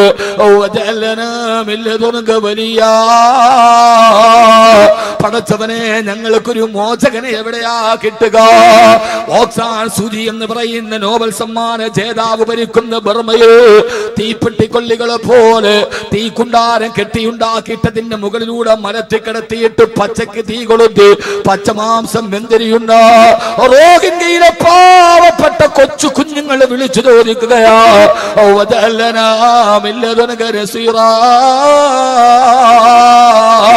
പടച്ചവനെ സലാഹുദ്ദീൻ അയ്യൂബിയെ പോലെ, ഇമാമുദ്ദീൻ സഞ്ജിയെ പോലെ, നൂറുദ്ദീൻ സംഗിയെ പോലെ, ഉമർ മുഖ്താറിനെ പോലെ ഞങ്ങൾക്കൊരു സഹായിയെ തരണേ അല്ലാ. ഈ നിലവിളി കേട്ടപ്പോ GCCയിലെ ഖത്തർ എന്ന് പറയുന്ന അറേബ്യൻ രാഷ്ട്രത്തിന്റെ അധികാരത്തിന്റെ പ്രിയപ്പെട്ട ഖലീഫ ഖത്തറിന്റെ ദേശീയ ആഘോഷത്തിൽ ഇന്ന് ആഘോഷം വേണ്ട എന്ന് പ്രഖ്യാപിക്കുമ്പോ GCC രാജ്യത്തിലെ പ്രമുഖമായ ഖത്തറിന്റെ ഖലീഫ ശൈഖ് ഖലീഫ അദ്ദേഹം ദേശീയ ആഘോഷത്തിന്റെ നിറപ്പകട്ടുകൾ വേണ്ടെന്ന് വെക്കുകയാ. സിറിയക്കാരോട് ഐക്യദാർഢ്യം പ്രഖ്യാപിച്ചു. പക്ഷേ എന്റെ പ്രിയപ്പെട്ട കാസർഗോഡ് ചെറുപ്പക്കാരാ, നിങ്ങളുടെ നബിദിനാഘോഷത്തിന്റെ ചിത്രങ്ങൾ ഫേസ്ബുക്കിൽ പലപ്പോഴും ഈ വിനീതം കണ്ടതാണ്. ബർമയിലെ മുസ്ലിമീങ്ങൾ പൊട്ടിക്കരയുമ്പോ, അലപ്പോവില് പാവപ്പെട്ടവരെ മാനവംഗം ചെയ്യുമ്പോ, നമ്മുടെ സഹോദരങ്ങളുടെ കണ്ണുനീര് തടം തല്ലിയാ തുടങ്ങുമ്പോ, ഇന്നലെ നിങ്ങൾ കണ്ടോ, നിങ്ങൾ ലക്ഷങ്ങളും ആയിരങ്ങളും വാരിയെറിഞ്ഞിട്ട് വലിയ ആഡംബര വാഹനങ്ങൾ നിരത്തിലിട്ടിട്ട് നിങ്ങൾ റാലി നടത്തിയില്ലേ? നിങ്ങൾ അറിഞ്ഞോ മുസ്ലിമേ, ഇന്നലെ ഇറാനിലെ ടെഹ്റാനില് 50ഓളം പുരുഷന്മാര് സ്ത്രീകളെ കിടപ്പാടമില്ലാതെ അവിടുത്തെ ഖബർസ്ഥാനിലെ പഴയ ഖബറുകളിലാ കിടന്നുറങ്ങുക. ഇത് പ്രാചീന കാലത്തിന്റെ കഥയല്ല. ഇറാനിലെ ടെഹ്റാനിലെ കിടപ്പാടമില്ലാതെ കുഴിച്ച പഴയ ഖബറുകളിൽ പാവപ്പെട്ടവരെ കിടന്നുറങ്ങുമ്പോ എങ്ങനെയാ മുസ്ലിമേ ഇതൊക്കെ മാറ്റാൻ കഴിയുക? എങ്ങനെയാണ് നമുക്ക് ആഹ്ലാദ തിമിർപ്പ് കഴിയുക? ഈ അനാചാരങ്ങൾ എങ്ങനെയാ നമ്മുടെ ഹൃദയത്തിലേക്ക് കടന്നു വരിക? അല്ലാഹുവേ, അല്ലാഹുവേ, നാളെ പരലോകത്തിന്റെ വിചാരണ നാളിലെ നിങ്ങൾ ഭയക്കാത്തതെന്താ? ഹിസാബിന് നിങ്ങൾ ഭയക്കാത്തതെന്താ? സിറാത്തിന് നിങ്ങൾ ഭയക്കാത്തതെന്താ? അതുകൊണ്ട് ചെയ്തു പോകുന്ന തെറ്റുകളെ കുറിച്ചുള്ള ബോധമുണ്ടാവണേ. അത് ലോകത്തോട് എടുത്തു പറഞ്ഞിട്ട് ഇനിയില്ല, ഇനിയില്ല. യാ അയ്യുഹല്ലദീന ആമനൂ തൂബൂ ഇലല്ലാഹി തൗബതൻ നസുഹാ. ഇതൊന്നും വിനീതൻ ഒരു വിമർശനാത്മകമായിട്ട് പറയുന്നതല്ല. ഇനിയെങ്കിലും ഇതിൽ നിന്ന് മാറി നിൽക്കണേ. അല്ലാഹുവിന്റെ റസൂലിന്റെ ജന്മദിനത്തെ വികലമാക്കരുത്. ഹബീബായ നബി തങ്ങളുടെ ജന്മദിനാഘോഷത്തെ വികൃതമാക്കരുത്. എന്നിട്ട് ചെയ്തതെല്ലാം പടച്ച റബ്ബിനോട് ഏറ്റു പറഞ്ഞ് തൂബൂ ഇലല്ലാഹി തൗബതൻ നസുഹാ. അല്ലാഹുവിന്റെ അടുക്കലേക്ക് ആത്മാർത്ഥമായി പശ്ചാത്തപിച്ചു മടങ്ങണേ. ഹബീബായ നബി മുഹമ്മദ് മുസ്തഫ സല്ലല്ലാഹു അലൈഹി വസല്ലമയുടെ ചാരത്തേക്ക് വന്ന് മായിസ് റളിയല്ലാഹു അൻഹു പറഞ്ഞു, നബിയേ ഖദ് സനൈതു യാ റസൂലല്ലാഹ്, ഞാൻ വ്യഭിചരിച്ചു നബിയേ. ഫർജിനി യാ റസൂലല്ലാഹ്, എന്നെ കല്ലെറിഞ്ഞു കൊല്ലു നബിയേ. ബോധമുണ്ടാവണം. ആദ്യം ഈ ചെയ്യുന്നത് തെറ്റാണ്, പറയാതിരിക്കാൻ തരയില്ല. ഇതിപ്പോ ആരേലും പറയണ്ടേ? ഇപ്പൊ ഞാനിത് പറഞ്ഞതിന്റെ പേരിൽ എന്നെ ക്രൂശിക്കണമെങ്കിൽ അൽഹംദുലില്ലാ, ധാരയിലും പറയണമല്ലോ, പറയണ്ടേ? ധാരയിലും പറയണ്ടേ? രാജാവ് നഗ്നനാണ് എന്ന് പറഞ്ഞ കൊച്ചുകുട്ടിയുടെ ഒരു ആർജവെങ്കിലും വേണ്ടേ? അത് ഞാനങ്ങ് തുറന്നു പറയണം. ഒരു കാര്യം ഉറപ്പ്, ഈ നബിദിനാഘോഷവുമായി ബന്ധപ്പെട്ട് കാസർഗോഡ് ജില്ലയിൽ നിന്ന് വരുന്ന ചിത്രങ്ങൾ ഇസ്ലാമിന് അത്ര ഭൂഷണമല്ല. ഉറപ്പ്. നിങ്ങൾ പിണങ്ങുവോ, കല്ലെറിയോ, അത് പറയോ, ഇത് പറയോ, നെവർ മൈൻഡ്. ആർക്കെങ്കിലും വിഷമമുണ്ടോ ഞാൻ ഇത് പറയുന്നത്? ഉണ്ടോ? ഞാനിത് പറയുന്ന നിങ്ങൾക്ക് എന്തെങ്കിലും വിഷമമുണ്ടോ? അങ്ങനെ വിഷമമുണ്ടെങ്കിൽ എനിക്കൊരു ചുക്കുമില്ല എന്ന് പറയാനാണ് ചോദിച്ചത്. അല്ലാതെ എനിക്ക് പേടിയുണ്ടല്ലോ. അങ്ങനെ എന്തെങ്കിലും ഒരു വിഷമം ഉണ്ടെങ്കിൽ, അങ്ങനെ വിഷമം ഉണ്ടാവാനാണ് ഞാൻ പറഞ്ഞത്. അള്ളാഹു നമ്മളെ കാക്കട്ടെ. നിങ്ങൾക്ക് ഇസ്ലാമിനോടുള്ള ആവേശം കൂടുതലാണ്, പക്ഷെ ആവേശം ശരിയായ പാതയിലൂടെ പോകും. കാസർഗോഡ് യുവാക്കൾക്ക് ഇസ്ലാമിനോടുള്ള ആവേശം കൂടുതലാണ്, പക്ഷെ ആവേശം ശരിയായ പാതയിലൂടെ കൊണ്ടുപോകണം. അള്ളാഹു നമുക്ക് തൗഫീക്ക് നൽകി അനുഗ്രഹിക്കുമാറാകട്ടെ. അള്ളാഹു നമുക്ക് തൗഫീക്ക് നൽകി അനുഗ്രഹിക്കട്ടെ. അനീതി കണ്ടാൽ നമുക്ക് പ്രതികരിക്കാം. അനീതി കണ്ടാൽ നമുക്ക് ശരീഅത്ത് സമ്മേളനത്തില് റാലി നടത്തിയ സമസ്തയുടെ നേതാക്കൾക്കെതിരെ കേസെടുത്തു. പക്ഷേ പരസ്യമായിട്ട് ആയുധ പരിശീലനം നടത്തുന്ന സംഘടനക്കെതിരെ കേസെടുക്കാൻ കഴിയുന്നില്ല. ഇവിടെയാണ് പ്രശ്നം. അപ്പൊ നമുക്കതിന് ചോദ്യം ചെയ്യാം. പരസ്യമായിട്ട് ആയുധ പരിശീലനം നടത്തുന്നവരോട് അരുത എന്ന് പറയാൻ ഭരണാധികാരികൾക്ക് കഴിയുന്നില്ല. റാലിയിൽ പങ്കെടുത്ത ആരോ കുറെ ചെറുപ്പക്കാർ ഏതോ ഒരു മുദ്രാവാക്യം വിളിക്കാൻ കേസ് ഉറപ്പാണ്. ഇപ്പൊ പല സമയത്തും ദേവാലയങ്ങളുടെ മുമ്പിൽ തന്നെ ആയുധ പരിശീലനം നടത്തുന്നു എന്ന് വാർത്ത വരുന്നു. അവരവരുടെ തന്നെ ചാനലുകൾ വെടിവിടുന്നു. ആരും നടപടിയെടുക്കുന്നില്ല. നിങ്ങളൊന്ന് ആലോചിച്ച് നോക്കിന്. ആയുധ പരിശീലനം നടന്നത് മലപ്പുറം ജില്ലയിൽ നടന്നതൊരു പള്ളിയുടെ മുറ്റത്ത്, നേതൃത്വം നൽകിയത് ഒരു മുസ്ലിയാർ. എന്തായിരിക്കും കഥ? അങ്ങനെയാ നടന്നെങ്കിൽ എന്തായിരിക്കും കഥ? അപ്പൊ നമുക്ക് 10, 3, 13, അവർക്ക് 10, 3, 11. അത് നടക്കൂല. അതൊരു ലോകത്തിന്റെ നീതിയല്ല. നീതി എപ്പോഴും സ്ഥാപിക്കപ്പെടണം. അങ്ങനെ മാന്യമായ രീതിയിൽ മാന്യമായ ഭാഷയിൽ നമുക്ക് പറയാം. അല്ലാത്തതിൽ മാന്യത വിടുന്ന ഭാഷ നമുക്ക് ഭൂഷണമല്ല. അള്ളാഹു നമുക്ക് തെറ്റുകളെ തിരുത്താനുള്ള ബോധം നൽകട്ടെ. ആമീൻ മനുഷ്യന്മാരെ, അള്ളാഹു നമുക്ക് തെറ്റുകളെ തിരുത്താനുള്ള ബോധം നൽകി അനുഗ്രഹിക്കട്ടെ. ആ തെറ്റ് തിരുത്തി നമ്മൾ മുമ്പോട്ട് പോകണം. മായിസ് റളിയല്ലാഹു തആല തെറ്റ് ചെയ്തു, പക്ഷെ ചെയ്തത് തെറ്റാന്ന് ബോധം ഉണ്ടായി. അതാണ് ഏറ്റവും പ്രശ്നം. ഞാൻ ചെയ്തു പോയി, അള്ളാഹുവേ സ്വാഭാവികമായി സാഹചര്യം കൊണ്ട് സമ്മതിച്ചു പോയി. മായിസേ, നീ വ്യഭിചരിച്ചിട്ടില്ല. വ്യഭിചരിച്ചു നബിയെ. അള്ളാഹുവിന്റെ റസൂൽ തിരിച്ചുവിടാൻ വേണ്ടി ശ്രമിച്ചു. നീ ചെയ്തിട്ടില്ല, നീ അവളെ ചുംബിച്ചതേ ഉണ്ടാവുള്ളൂ, നീ അവളെ എന്തെങ്കിലും ഒന്ന് സ്പർശിച്ചതേ ഉണ്ടാകൂ. അപ്പോഴും തിരിച്ചുവിടാൻ വേണ്ടി ശ്രമിച്ചപ്പോ അപ്പോഴും പറഞ്ഞില്ല നബിയേ, ഞാൻ വ്യഭിചരിച്ചു പോയി നബിയേ. അൽഹംദുലില്ലാ, ഇപ്പൊ ഞാൻ പണ്ട് വന്ന ഹദ്ദാനഗറായി. ഇപ്പൊ തുടങ്ങിയത് പോലെയാണ് സദസ്. ആണോ നിങ്ങള്? അല്ല, മാറി. പഴയ ഹദ്ദാദ് നഗരായി. ഇപ്പോ തുടങ്ങിയതുപോലെയല്ല. ഇപ്പോ ഞാനൊന്ന് മാറ്റി, ഒന്ന് റൂട്ട് മാറ്റിയപ്പോ അൽഹംദുലില്ലാ പഴയ ഖൈറായ അവസ്ഥയിലായി. അള്ളാഹു ഈ അവസ്ഥയെ നിലനിർത്തി തരട്ടെ. ഇനി നമ്മൾ പിരിഞ്ഞു പോകരുത്. ഇനി നമ്മൾ ഈ മുറ്റത്ത് തന്നെ ഉണ്ടാവണം. ഞാൻ പറയണ, ഒന്നിച്ച് മുസ്ലിം ലീഗ് ഒരു ഭാഗത്തുണ്ടാവും, INL വേറൊരു ഭാഗത്തുണ്ടാവും, കോൺഗ്രസ് വേറൊരു ഭാഗത്തുണ്ടാവും, മാർക്സിസ്റ്റ് പാർട്ടി വേറൊരു ഭാഗത്തുണ്ടാവും. ഏതായാലും നമ്മൾ മരിച്ചാൽ കൊണ്ടുപോയി നമ്മൾ അടക്കണത് ഈ പള്ളിയിൽ തന്നെയാവും. അപ്പൊ നമുക്ക് എല്ലാവർക്കും ഒന്നിച്ചിരിക്കാൻ പറ്റിയ ഏക സംവിധാനം, നമ്മുടെ പാർട്ടികൾ, നമ്മുടെ വിശ്വാസങ്ങൾ, നമ്മുടെ ചിന്തകൾ ഒക്കെ വ്യത്യസ്തമായിക്കോട്ടെ, പക്ഷെ നമുക്ക് എല്ലാവർക്കും ഒന്നിച്ച് ഒരു ജുമയ്ക്ക് ഒരു ഇമാമിന്റെ മുമ്പിൽ വന്നിരിക്കാൻ പറ്റുന്നത് നമ്മുടെ പള്ളിയാണ്. അപ്പോൾ നമുക്ക് ഏത് കാര്യത്തിലും ഒന്നിച്ചിരിക്കാൻ പറ്റുന്ന ലോകത്തിന്റെ ഏറ്റവും പ്രധാനപ്പെട്ട സംവിധാനം നമ്മുടെ ജമാഅത്ത് തന്നെയാണ്. അതിന്റെ കീഴിൽ നിങ്ങൾ ഒന്നിക്കാൻ തയ്യാറായാൽ ഇൻഷാ അല്ലാഹ് ഈ നാട്ടിൽ ഇനിയൊരു വലിയ വിപ്ലവം ഉണ്ടാവും. അള്ളാഹു തൗഫീക്ക് നൽകി അനുഗ്രഹിക്കട്ടെ. എനിക്ക് പറയാനുള്ള ഒരു ചെറിയ സജഷൻ എന്താണെന്നറിയോ? ഇനി എല്ലാ പരിപാടികളും കുറച്ചു നാളത്തേക്ക് ജമാഅത്ത് ഒന്നിച്ചങ്ങ് നടത്തും. ഈ ഓരോരുത്തരായിട്ട് അപ്പുറം ഇപ്പുറമൊക്കെ പോകുമ്പോഴാണ് പിന്നെയും ഒരു ചെറിയ അകൽച്ച. കുറച്ചു നാളത്തേക്ക് നമ്മുടെ മനസ്സൊക്കെ ഒന്ന് ഇണങ്ങി വരണവരെ എല്ലാവരും ഒന്നിച്ച് ജമാഅത്തിന്റെ കീഴിൽ നിൽക്കി. എന്താ കഴിയൂലേ? എന്താ സൈഡ് ബെഞ്ച്, റിസർവേഷൻ ബെഞ്ചിൽ വരാനുമില്ല. മെയിൻ പ്ലേയേഴ്സും പറഞ്ഞു, കാണികളും പറഞ്ഞു. പക്ഷെ സൈഡ് ബെഞ്ചിൽ ഒരു ഉറക്കെ പറ. മാഷാ അല്ലാഹ്, അല്ലാഹുവിനെ ആക്കട്ടെ. പണ്ട് മുതലേ ഞാൻ കൂട്ടി യോജിപ്പിക്കുന്ന ആളാ. അവിടെ എനിക്കുണ്ടായ വിഷമങ്ങൾ ഒന്നും ഒരു പ്രശ്നമല്ല.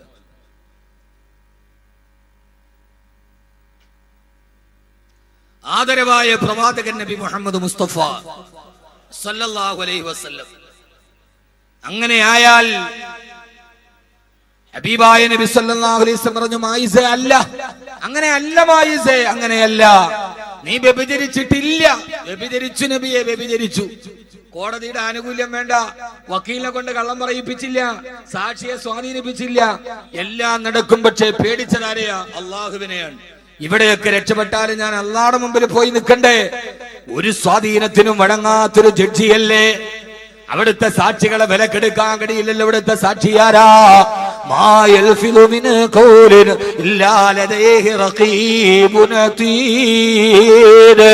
ആ റഖീബിനെയും അതീദിനെയും എനിക്ക് സ്വാധീനിക്കാൻ കഴിയില്ലല്ലോ. എന്റെ ഇടത്തെ ചുമലിലും വലത്തെ ചുമലിലും ഇരുന്ന എന്നെ റഖീബിനെയും അതീദിനെയും എനിക്ക് സ്വാധീനിക്കാൻ കഴിയില്ലല്ലോ. ഇവിടെയാണ് മാനസാന്തരത്തിന്റെ ജീവിത വിശുദ്ധിയുടെ പുതിയ പാഠങ്ങൾ തുന്നിച്ചേർക്കാൻ ലോക ചരിത്രത്തിന് മാതൃകയായി വന്നത് മാനായ മായിസ് റളിയല്ലാഹു അൻഹു. ഹബീബായ നബി തങ്ങൾ ആ വിശാലമായ മണൽപ്പരപ്പിലേക്ക് മായിസ് റളിയല്ലാഹു തആലാവിനെ ഇറക്കി നിർത്തി. സഹാബത്ത് കല്ലുകൾ എറിയാൻ തുടങ്ങി. ഇന്നും മസ്ജിദുൻ നബവിയുടെ വലതുഭാഗത്താ മരുഭൂമി ഇപ്പോഴും നിങ്ങൾക്ക് കാണാം. അവിടുത്തെ മണൽപ്പരപ്പുകൾക്ക് പറയാൻ രക്തത്തിന്റെ കലയുള്ള, രക്തത്തിന്റെ മണമുള്ള ഒരു കഥയുണ്ട്. മായിസ് റളിയല്ലാഹു അൻഹുവിന്റെ ശരീരത്തിലേക്ക് നാല് ഭാഗത്ത് നിന്ന് അനുയായികളുടെ കയ്യിൽ നിന്ന് കൂർത്തുമൂത്ത കരിങ്കല്ലുകൾ മായിസ് റളിയല്ലാഹു അൻഹുവിന്റെ ശരീരത്തിലേക്ക് പാഞ്ഞു വരികയാ. ആ കരിങ്കല്ലുകൾ തന്റെ ശരീരത്തിലേക്ക് പതിക്കുമ്പോ മാംസം പൊട്ടി രക്തം ഇങ്ങനെ തടം തല്ലിയാത്തൊടുകയാണ്. ഇതൊക്കെ ചോദിച്ചു വാങ്ങിച്ചതല്ലേ? ആ ശരീരത്തിലേക്ക് കല്ലുകൾ വന്ന് പതിച്ച് ശരീരത്തിന് മുറിവേൽക്കുമ്പോ മഹാനായ മായിസുബിന് മാലിക് റളിയല്ലാഹു തആല അൻഹു ആ സമയത്ത് അല്ലാഹുവിന്റെ റസൂൽ മസ്ജിദുൻ നബവിയിൽ ഇരുന്ന് നോക്കുമ്പോ മഹാനായ ഖാലിദ് റളിയല്ലാഹു തആല ഒരു കല്ലെടുത്തു മായിസ് റളിയല്ലാഹു അൻഹുവിനെ ലക്ഷ്യമാക്കി ആഞ്ഞെറിയവേ ആ കല്ല് നെറ്റിത്തടത്തിൽ പോയി കൊണ്ട് നെറ്റിത്തടം ചിതറിത്തെറിച്ച് രക്തം നേരെ എറിഞ്ഞ ഖാലിദ് റളിയല്ലാഹു അൻഹുവിന്റെ മുഖത്തേക്ക് തെറിച്ചു. ആ ചൂട് രക്തം തന്നെ മുഖത്തേക്ക് തെറിച്ചപ്പോ ഖാലിദ് റളിയല്ലാഹു തആല കൈയുടെ പുറകുഭാഗം കൊണ്ട് എന്ന് പറഞ്ഞിട്ടങ്ങ് തുടച്ചു മാറ്റി. ഹബീബായ നബി സല്ലല്ലാഹു അലൈഹി വസല്ലം ഇത് കണ്ടുകൊണ്ടിരിക്കും. കൊണ്ടിരിക്കുകയാ. അള്ളാഹുവിന്റെ റസൂലിന്റെ മനസ്സ് വേദനിച്ചു. അവസാന കല്ലുകൾ തന്റെ ശരീരത്തിലേക്ക് തുടരെ തുടരെ പാഞ്ഞു വന്ന് ശരീരത്തിന്റെ ഭാഗങ്ങളിലൂടെ രക്തം തടന്തല്ലിയാ തുടങ്ങി. മായിസ് റളിയല്ലാഹു തആല കുഴഞ്ഞു കടഞ്ഞ് മരുഭൂമിയിലേക്ക് വീടുകയാ. എന്നെ കേൾക്കുന്ന എന്റെ പ്രിയപ്പെട്ട സഹോദരാ, തെറ്റ് ചെയ്തു പോയെങ്കിലും അള്ളാഹുവിന്റെ നരകത്തിൽ പോയി നിൽക്കുന്ന ബുദ്ധിമുട്ടോട്ടുണ്ട്. മായിസ് റളിയല്ലാഹു തആല ചോദിച്ചു വാങ്ങിച്ചതല്ലേ.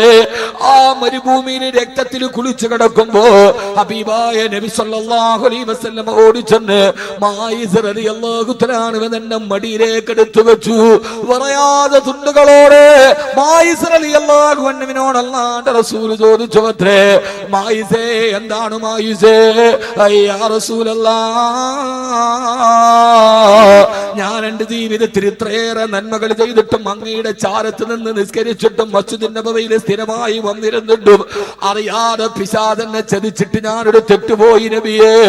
ആ തെറ്റ് ഞാൻ അങ്ങയുടെ മുമ്പിൽ ഏറ്റുപറഞ്ഞ് അല്ലാഹു പറഞ്ഞ ശിക്ഷ ഞാൻ ഏറ്റുവാങ്ങിച്ചു. യാ റസൂലല്ലാഹ്, ഇതാ മായിസിന്റെ റൂഹ് വിട പറയാൻ പോവുകയാ. മായിസ് ഈ ലോകത്ത് നിന്ന് തിരിച്ചു പോകാൻ പോവുകയാ. അല്ലാഹുവിന്റെ മുമ്പിൽ നാളെ മായിസ് പോകുമ്പോ ഇതേ തെറ്റിന്റെ പേരിൽ അല്ലാഹുവിന്റെ അടുക്കൽ നിന്ന് ഞാൻ ശിക്ഷ മേടിക്കണോ നബിയേ?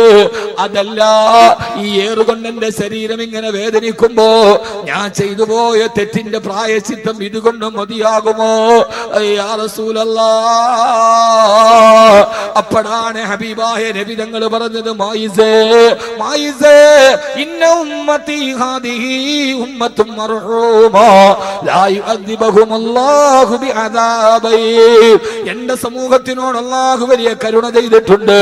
ഒരേ തെറ്റിന്റെ പേരിൽ 2 പ്രാവശ്യം അവരെ ശിക്ഷിക്കപ്പെടുകയില്ലെന്ന് റൂഹി ഫിദാ നബി മുഹമ്മദ് മുസ്തഫ.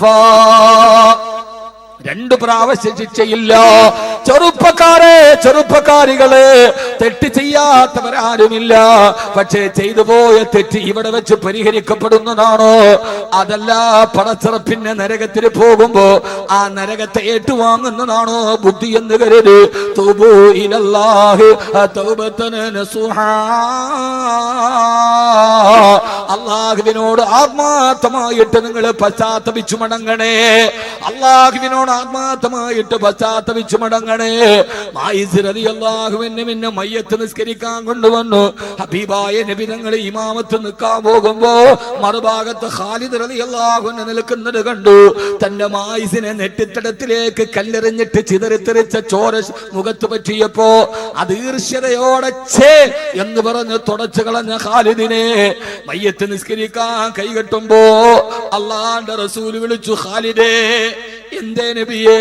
മയ്യത്ത് നിസ്കരിക്കാൻ സഹാബത്തുകൾ അണിയണിയായി നിൽക്കുമ്പോ ഹബീബായ നബി തങ്ങൾ വിളിച്ചു, ഖാലിദേ ലബ്ബൈക വസഅദൈക യാ റസൂലല്ലാഹ്. എന്തേ നബിയേ?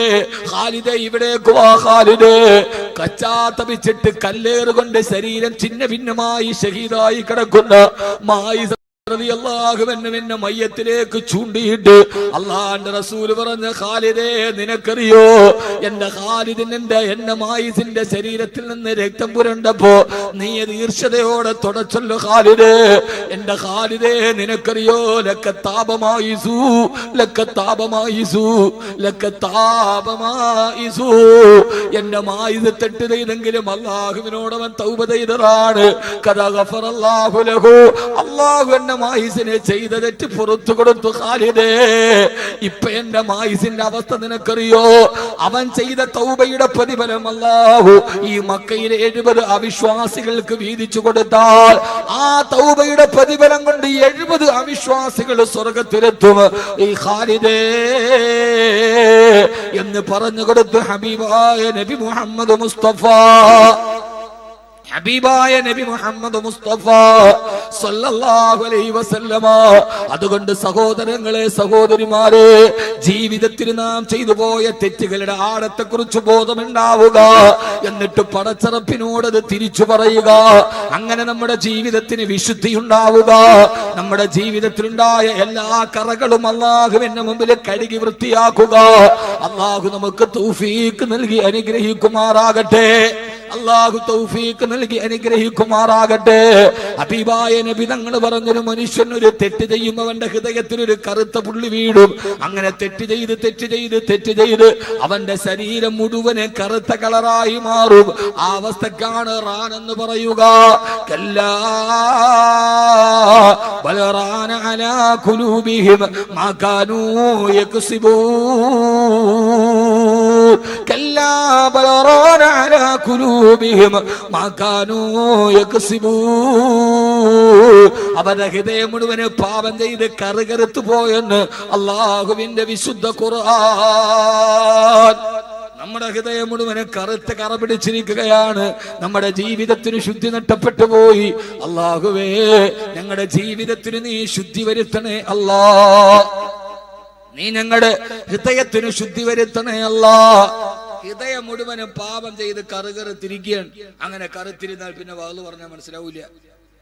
പിന്നെ ചരിത്രം കേട്ട അപ്പക്കരയും. പക്ഷെ പിന്നെ അങ്ങോട്ട് തന്നെ പോകും. അതുകൊണ്ട് നമ്മുടെ പാപങ്ങളെ കുറിച്ച് ബോധമുണ്ടാവണം. ഞാൻ ചെയ്യുന്നത് തെറ്റാണ് എന്ന ബോധമുണ്ടാവണം. അല്ലാഹു ബോധം തരട്ടെ.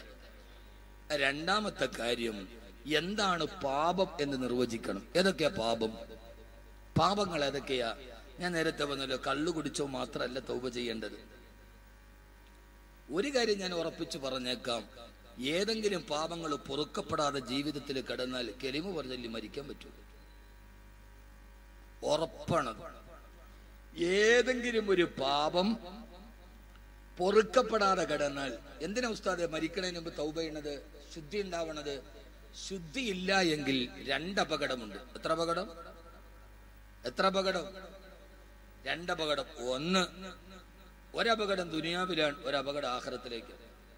ആഖിറത്തിലെ അപകടം അവസാനം മരിക്കണ സമയത്ത് കലിമ പറയാൻ പറ്റൂല. ലാ ഇലാഹ ഇല്ലല്ലാഹ് എന്ന് പറഞ്ഞിട്ട് മരിക്കൂല, ഉറപ്പ്. ഇനി ദുനിയാവിലെ അപകടം, ഏത് കച്ചവടം ചെയ്താലും രക്ഷപ്പെടൂല. ഏത് കച്ചവടം ചെയ്താലും രക്ഷപ്പെടൂല. കടം കൂടി വരികയുള്ളൂ. സമൂഹത്തിൽ തന്നെ പ്രശ്നങ്ങൾ ഉണ്ടാവും. മഴയുണ്ടാവില്ല, നാട്ടിൽ മഴയുണ്ടാവില്ല. കഴിഞ്ഞ 100 വർഷത്തിന്റെ ഇടയിലെ ഏറ്റവും വലിയ വരൾച്ചയിലേക്കാണ് കേരളം നീങ്ങുന്നത്. കഴിഞ്ഞ 100 വർഷത്തിന്റെ ഇടയിൽ ഇത്രയും വലിയ വരൾച്ച കേരളത്തിൽ ഉണ്ടായിട്ടില്ല. വെള്ളം കിട്ടൂല. എന്താ കാരണം? ഭാരതപ്പുഴയും ചാലിയാറും പെരിയാറും തടംതല്ലിയാർ തുടങ്ങിയ വൃഷ്ടഭൂമിയായിരുന്ന മലയാള മണ്ണിൽ ഇന്ന് ഒരു തുള്ളി വെള്ളം കിട്ടാതെ പോവാൻ എന്താ കാരണം? ജയലളിത മുല്ലപ്പെരിയാർ അടച്ചു കെട്ടിയത് കൊണ്ടല്ല, കാവേരിയിലെ വെള്ളം കിട്ടാത്തത് കൊണ്ടും അല്ല, നമ്മുടെ കയ്യിലെടുപ്പ് ശരിയില്ലാത്തത് കൊണ്ടാണ്. നമ്മുടെ കയ്യിലെടുപ്പ് ശരിയാവാത്തത് കൊണ്ടാണ്. കേരളം കുറച്ചൊക്കെ ഭേദമായിരുന്നു. ഇപ്പൊ കേരളവും ഏറ്റവും മതപ്പതിച്ചു കഴിഞ്ഞു. അള്ളാഹു നമ്മളെ കാത്തുരക്ഷിക്കട്ടെ. ഞാനത് വിശാലമായി പറഞ്ഞു തന്നെ, സമയം കുറവുണ്ട്. കച്ചവടത്തിൽ പറക്കത്തുണ്ടാവില്ല. അപ്പോഴേ ചിന്തിച്ചോണം, പടച്ചോനെ ഞാൻ ചെയ്ത ഏതോ ഒരു പാപം പൊറുക്കപ്പെടാതെ കിടക്കുന്നുണ്ട്. കച്ചവടം കുറെ നടത്തി നോക്കി. പർദാ കച്ചവടം നടത്തി, പിന്നെ അത് ടെക്സ്റ്റൈൽസ് ആക്കി, പിന്നെ അത് ഹാർഡ്വെയർ ആക്കി, പിന്നെ അത് ഏറ്റവും അവസാനം കുഴിമന്തിയും റോസ്റ്റും ആക്കി. എന്നിട്ട് ഒന്നും രക്ഷപ്പെടണില്ല. അപ്പൊ അതിന്റെ അർത്ഥം എന്താ? ഏതോ ഒരു തെറ്റ് പൊറുക്കപ്പെടാതെ. തെറ്റേതാന്ന് ഞാൻ പിന്നീട് പറയാം. ഞാൻ പറഞ്ഞെങ്കിൽ മനസ്സിലാവണുണ്ടോ? പ്രശ്നം ഉറപ്പാണ്. ഖുർആൻ ഇതൊന്നും ബാക്കവി പറയണല്ല. ഖുർആൻ. മഹാനായ ഹസൻ ബസ്രി റളിയല്ലാഹു തആല ഒരു ദിവസം സദസ്സിലിരിക്കുമ്പോ ഒരാൾ വന്നിട്ട് പറഞ്ഞു, മഹാനവറുകളെ, കച്ചവടം ചെയ്തിട്ട് കടം മാത്രമേ ഉള്ളൂ. ഈ കടം വീടാൻ എന്തെങ്കിലും ഒരു ദിക്ർ പറഞ്ഞു തരണം. അപ്പൊ തങ്ങളുടെ അടുത്ത് പോയിട്ടുള്ളൂ, തങ്ങളെ ആകെ പ്രശ്നമാണ്, ബുദ്ധിമുട്ടാണ്, എന്തെങ്കിലും ഒരു ദിക്ർ പറഞ്ഞു തരും. അപ്പൊ തങ്ങന്മാരൊക്കെ നമുക്കൊരു ദിക്ർ ഉസ്താദ്മാര് പറഞ്ഞു തരും. അതേപോലെ മഹാനായ ഹസൻ ബസ്രി റളിയല്ലാഹുവിന്റെ അടുക്കൽ പോയിട്ട് ഒരാൾ പറഞ്ഞു, മഹാനവറുകളെ, ജീവിതത്തിൽ വല്ലാത്ത കടമാണ്, പ്രയാസമാണ്, അത് മാറാൻ ഒരു ദിക്ർ പറഞ്ഞു തരും. മഹാനവറുകൾ പറഞ്ഞു, ഫഖുൽ അസ്തഗ്ഫിറുല്ലാഹ്, നീ ധാരാളമായിട്ട് അസ്തഗ്ഫിറുല്ലാഹൽ അദീം പറഞ്ഞോളി. ഇസ്തിഗ്ഫാർ ചൊല്ലിക്കോളിൻ. പാപങ്ങൾ പൊറുക്കുന്ന ദിക്റാണ് ഇസ്തിഗ്ഫാർ. ശിഷ്യന്മാർ ഇതൊക്കെ കണ്ടുകൊണ്ട് നിൽക്കാൻ. കുറെ കഴിഞ്ഞപ്പോ വേറൊരാൾ വന്നപ്പോ അയാൾ പറഞ്ഞു, മഹാനവറുകളെ, കല്യാണം കഴിഞ്ഞിട്ട് കുട്ടികളില്ല, എന്തെങ്കിലും ഒരു ദിക്ർ പറഞ്ഞു തരീൻ. അപ്പോഴും ഹസൻ ബസ്രി റളിയല്ലാഹു തആല പറഞ്ഞു, ഫഖുൽ അസ്തഗ്ഫിറുല്ലാഹ്, നീ നിന്റെ വീട്ടിലിരുന്നിട്ട് ധാരാളമായിട്ട് അസ്തഗ്ഫിറുല്ലാഹൽ അദീം പറഞ്ഞോളി. അയാളും പോയി. മൂന്നാമതൊരാൾ വന്നു. അയാൾ പറഞ്ഞു, മഹാനവറുകളെ, നാട്ടിൽ മഴ പെയ്യാതെ വലിയ വരൾച്ചയിലാണ്, എന്തെങ്കിലും ഒരു പ്രതിവിധി പറഞ്ഞു തരീൻ. അപ്പോഴും പറഞ്ഞു, ഫഖുൽ അസ്തഗ്ഫിറുല്ലാഹ്, നീ ധാരാളമായിട്ട് ഇസ്തിഗ്ഫാർ ചൊല്ലിക്കൊള്ളി. അയാളും പോയി. അപ്പൊ ഇത് കണ്ട ശിഷ്യന്മാർ ചോദിച്ചു, ഉസ്താദേ, 3 പേര് വന്നിട്ട് 3 രോഗമാണ് പറഞ്ഞത്, കൊടുത്ത മരുന്ന് ഒറ്റ മരുന്നാണ്, ഇത് നമ്മുടെ ഗവൺമെന്റ് ആശുപത്രിയിലെ മരുന്നുമാരോ ആയിപ്പോയല്ലോ എന്ന് ചോദിച്ചു. നമ്മുടെ നാട്ടിലെ താലൂക്ക് ഗവൺമെന്റ് ആശുപത്രി പോയാൽ ഏത് രോഗം പറഞ്ഞാലും ഒരു ചുമന്ന കുപ്പിയിൽ ഒരു കുപ്പിയിൽ ഒരു ചുമന്ന മരുന്നുണ്ടത് വരും, എല്ലാം കുല്ലുശിഫ. ഏത് ഗവൺമെന്റ് ആശുപത്രി പോയെങ്കിലും ഒരു ചുമന്ന മരുന്ന് കാണും. ഏത് രോഗം പറഞ്ഞാലും ഡോക്ടർ തരുന്ന മരുന്ന്. ഇത് അതുമാതിരി ആയിപ്പോയല്ലോ എന്ന് ചോദിച്ചു ശിഷ്യന്മാർ. അപ്പോഴാണ് മഹാനായ ഹസൻ ബസ്രി റളിയല്ലാഹു തആല അൻഹു പറഞ്ഞത്, ഇത് ഞാൻ പറഞ്ഞ മരുന്നല്ല, ഇത് അല്ലാഹു സുബ്ഹാനഹു വ തആല മഹാനായ നൂഹ് നബി അലൈഹി സ്വലാത്തു വസ്സലാമിന് പഠിപ്പിച്ചു കൊടുത്ത ചികിത്സയാണ്. ഇത് ഖുർആന്റെ ചികിത്സയാണ്. ഖുർആൻ പഠിക്കണം, അല്ലാഹു തൗഫീഖ് നൽകട്ടെ. فقلت استغفروا ربكم إنه كان غفارا يرسل السماء عليكم مدرارا ويمددكم بأموال وبنين ويجعل لكم جنات ويجعل لكم أنهارا. മഹാനായ നൂഹ് നബി തന്റെ ജനങ്ങളോട് പറഞ്ഞു കൊടുത്തു, ജനങ്ങളെ, ഇസ്തഗ്ഫിറൂ റബ്ബക്കും, അല്ലാഹുവിനോട് പാപമോചനത്തിനോട് ചോദിക്കണേ. ഇന്നഹു കാന ഗഫാറാ, അവൻ പാപങ്ങൾ മുഴുവനും പുറത്തു തരുന്നവനാ. നിങ്ങൾ ധാരാളമായിട്ട് ഇസ്തിഗ്ഫാർ ചൊല്ലിയാൽ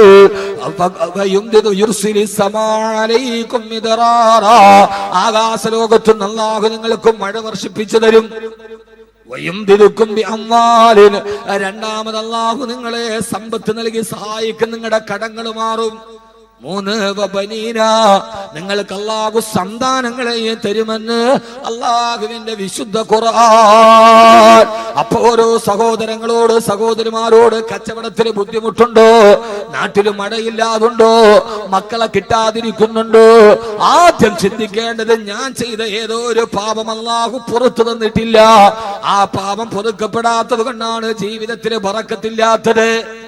അപ്പൊ പറയും, ഞാൻ വ്യഭിചരിച്ചിട്ടില്ല, ഞാൻ കള്ളു കുടിച്ചിട്ടില്ല, ഞാൻ പലിശ മേടിച്ചിട്ടില്ല, ഞാൻ കൊലപാതകം ചെയ്തിട്ടില്ല. അത് മാത്രമല്ല പാപമുള്ളത്. മഹാനായ അൽഖമാ റളിയല്ലാഹു തആല അൻഹു അല്ലാഹുവിന്റെ റസൂലിന്റെ സഹാബിയ, മരിക്കുന്ന നേരത്ത് കലിമ പറയാൻ ശ്രമിച്ചിട്ട് നാവ് കുടഞ്ഞു പോയി. എന്താ കാരണം? ഉമ്മയെ വേദനിപ്പിച്ചിട്ടുണ്ട്, ഉമ്മയെ വേദനിപ്പിച്ചു എന്ന പാപം പൊറുക്കപ്പെടാതെ കിടന്നപ്പോ അൽഖമയ്ക്ക് കലിമ പറയാൻ കഴിഞ്ഞില്ലെന്ന് നബി മുഹമ്മദ് മുസ്തഫ. അപ്പൊ മാതാപിതാക്കളെ വേദനിപ്പിച്ചിട്ടുണ്ടോ, പാപമാണ്, പൊറുക്കപ്പെടണം. മനസ്സിലാകുന്നുണ്ടോ? എന്ത് ഈ പാപം പൊറുക്കപ്പെടണമെന്ന് തന്നെ വാപ്പാനും ഉമ്മാനെയും വേദനിപ്പിച്ചിട്ടുണ്ട്, പാപം പൊറുക്കപ്പെടാതെ കിടക്കുന്നുണ്ട്. മാതാപിതാക്കളെ വേദനിപ്പിക്കരുതേ. പത്തനംതിട്ട ജില്ലയിലെ അടൂർ നഗരത്തില് രാവിലെ മരം കോച്ചു പോലീസുകാര് സ്റ്റേഷനിൽ കൊണ്ടുപോയി. അമ്മയുടെ മക്കളെ വിളിച്ചു വരുത്തി. 8 മക്കളുണ്ടത്രേ. ആ മക്കള് സാധാരണക്കാരനല്ല, പെട്ടിക്കച്ചവടക്കാരനല്ല. ഒരാൾ ഉന്നത വിദ്യാഭ്യാസ വകുപ്പിലെ ജോലിക്കാരനാണ്. ഞാൻ ചിരിച്ചുപോയി. ഉന്നത വിദ്യാഭ്യാസ വകുപ്പ്. മറ്റൊരാള് കൃഷി ഡയറക്ടറാണ്. ഏറ്റവും നല്ല സാലറി വാങ്ങുന്ന ഗവൺമെന്റ് ജോലി വാങ്ങിച്ചു കൊടുത്ത ആ 8 മക്കളും ഒരേ സ്വരത്തിൽ പറഞ്ഞു, ഞങ്ങളുടെ അമ്മയെ ഞങ്ങൾക്ക് വേണ്ട. തെരുവിൽ കിടന്നിട്ട് വിറങ്ങലിച്ച് കിടക്കുന്ന അമ്മ. ആ പോലീസ് ഉദ്യോഗ ചോദിച്ചു, അത്ര അമ്മേ, 8 മക്കളും ഒരേപോലെ വേണ്ടെന്ന് പറയാൻ നിങ്ങൾ എന്ത് തെറ്റാണ് ആ മക്കളോട് ചെയ്തതെന്ന് ചോദിച്ചപ്പോ അമ്മ പറഞ്ഞ മറുപടി, സാറേ, ഒരൊറ്റ തെറ്റേ ഞാൻ ചെയ്തിട്ടുള്ളൂ, അത് മറ്റൊന്നുമല്ല. 8 പ്രാവശ്യം മരണത്തിന്റെ വേദന സഹിച്ച് ഞാൻ ഈ 8 പേരെ പെറ്റൂന്നല്ലാതെ തെറ്റുപോലും ഞാൻ ചെയ്തിട്ടില്ലെന്ന് കേരളത്തിന്റെ അമ്മ മറുപടി പറഞ്ഞു അത്രേ. ഈ കാലഘട്ടത്തിലാണ് ഞാൻ വാള് പറയുന്നത്. മാതാപിതാക്കളുടെ മനസ്സിനെ അകാരണമായി വേദനിപ്പിച്ചിട്ടുണ്ടോ? വല്ലാഹി, നീ എത്ര പൊന്തിയാലും മരിക്കുന്ന സമയത്ത് കലിമ പറയാൻ കഴിയില്ല. ആ പാപം പൊറുക്കപ്പെടാതെ കടന്നെങ്കിൽ ഹബീബായ നബി മുഹമ്മദ് മുസ്തഫ സല്ലല്ലാഹു അലൈഹി വസല്ലമ ഭർത്താവിന്റെ മനസ്സ് വേദനിപ്പിച്ചിട്ടുണ്ടോ? ഭർത്താവ് അറിയാതെ വേറൊരു പെണ്ണുമായി ആണുമായി ബന്ധമുണ്ടോ? ഭാര്യ അറിയാതെ വേറൊരു പെണ്ണുമായി ബന്ധമുണ്ടോ? ഇത് പൊറുക്കപ്പെടണം. ഇതൊക്കെ പാപമാണ്. ഭർത്താവ് അറിഞ്ഞിട്ടില്ല, എന്നാൽ വേറൊരാളുമായിട്ട് ബന്ധമുണ്ട്, അതറിഞ്ഞ ഭർത്താവിന്റെ മനസ്സിന് വേദന ഉണ്ടാവൂലേ? നിങ്ങൾ കൈകൊട്ടിച്ചിരിക്കോ? എന്ത് മനസ്സിലായി? ഭർത്താവ് ഗൾഫിലാണ്, അല്ലെ ഭർത്താവ് ഇല്ല, നാട്ടിൽ വന്നപ്പോ ആളുകൾ പറഞ്ഞു ഭാര്യയെ കുറിച്ച്, അത് കേട്ടിട്ട് ഭർത്താവിന്റെ മനസ്സിന് വേദന ഉണ്ടായി. അത് പൊറുക്കപ്പെടണം പെങ്ങന്മാരെ. അത് പൊറുക്കപ്പെട്ടില്ലെങ്കിൽ വിഷയമാണ്.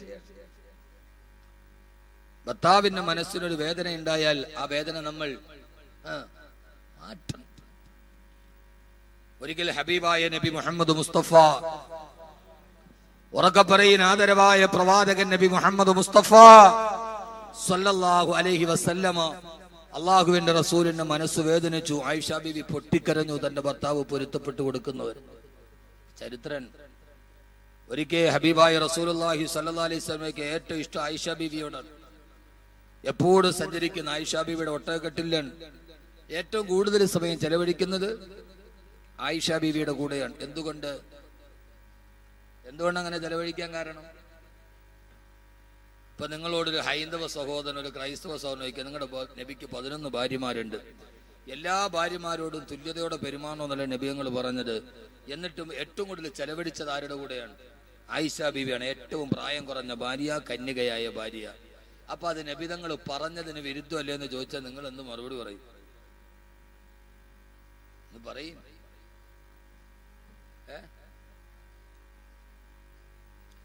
ആ പഠിപ്പിച്ചതിന് വിരുദ്ധമല്ലേ എന്ന് പറഞ്ഞാൽ നിങ്ങൾ എന്ത് മറുപടി പറയും?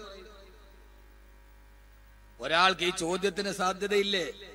അപ്പൊ എന്താ മറുപടി പറയാ? അങ്ങനെ മേപ്പോട്ട് നോക്കിയാൽ മതി, അപ്പൊ മറുപടി കിട്ടും. അതിനൊരു കാരണമുണ്ട്. ആ കാരണം മറ്റൊന്നുമല്ല, ആയിഷ ബീവി റളിയല്ലാഹു തആല പ്രസവിച്ചിട്ടില്ല.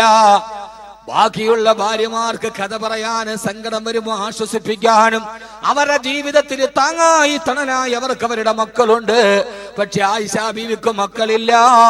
ആശ്വസിപ്പിക്കാനും കഥ പറയാനും അല്ലാഹുവിന്റെ റസൂൽ മാത്രമേ ഉള്ളൂ.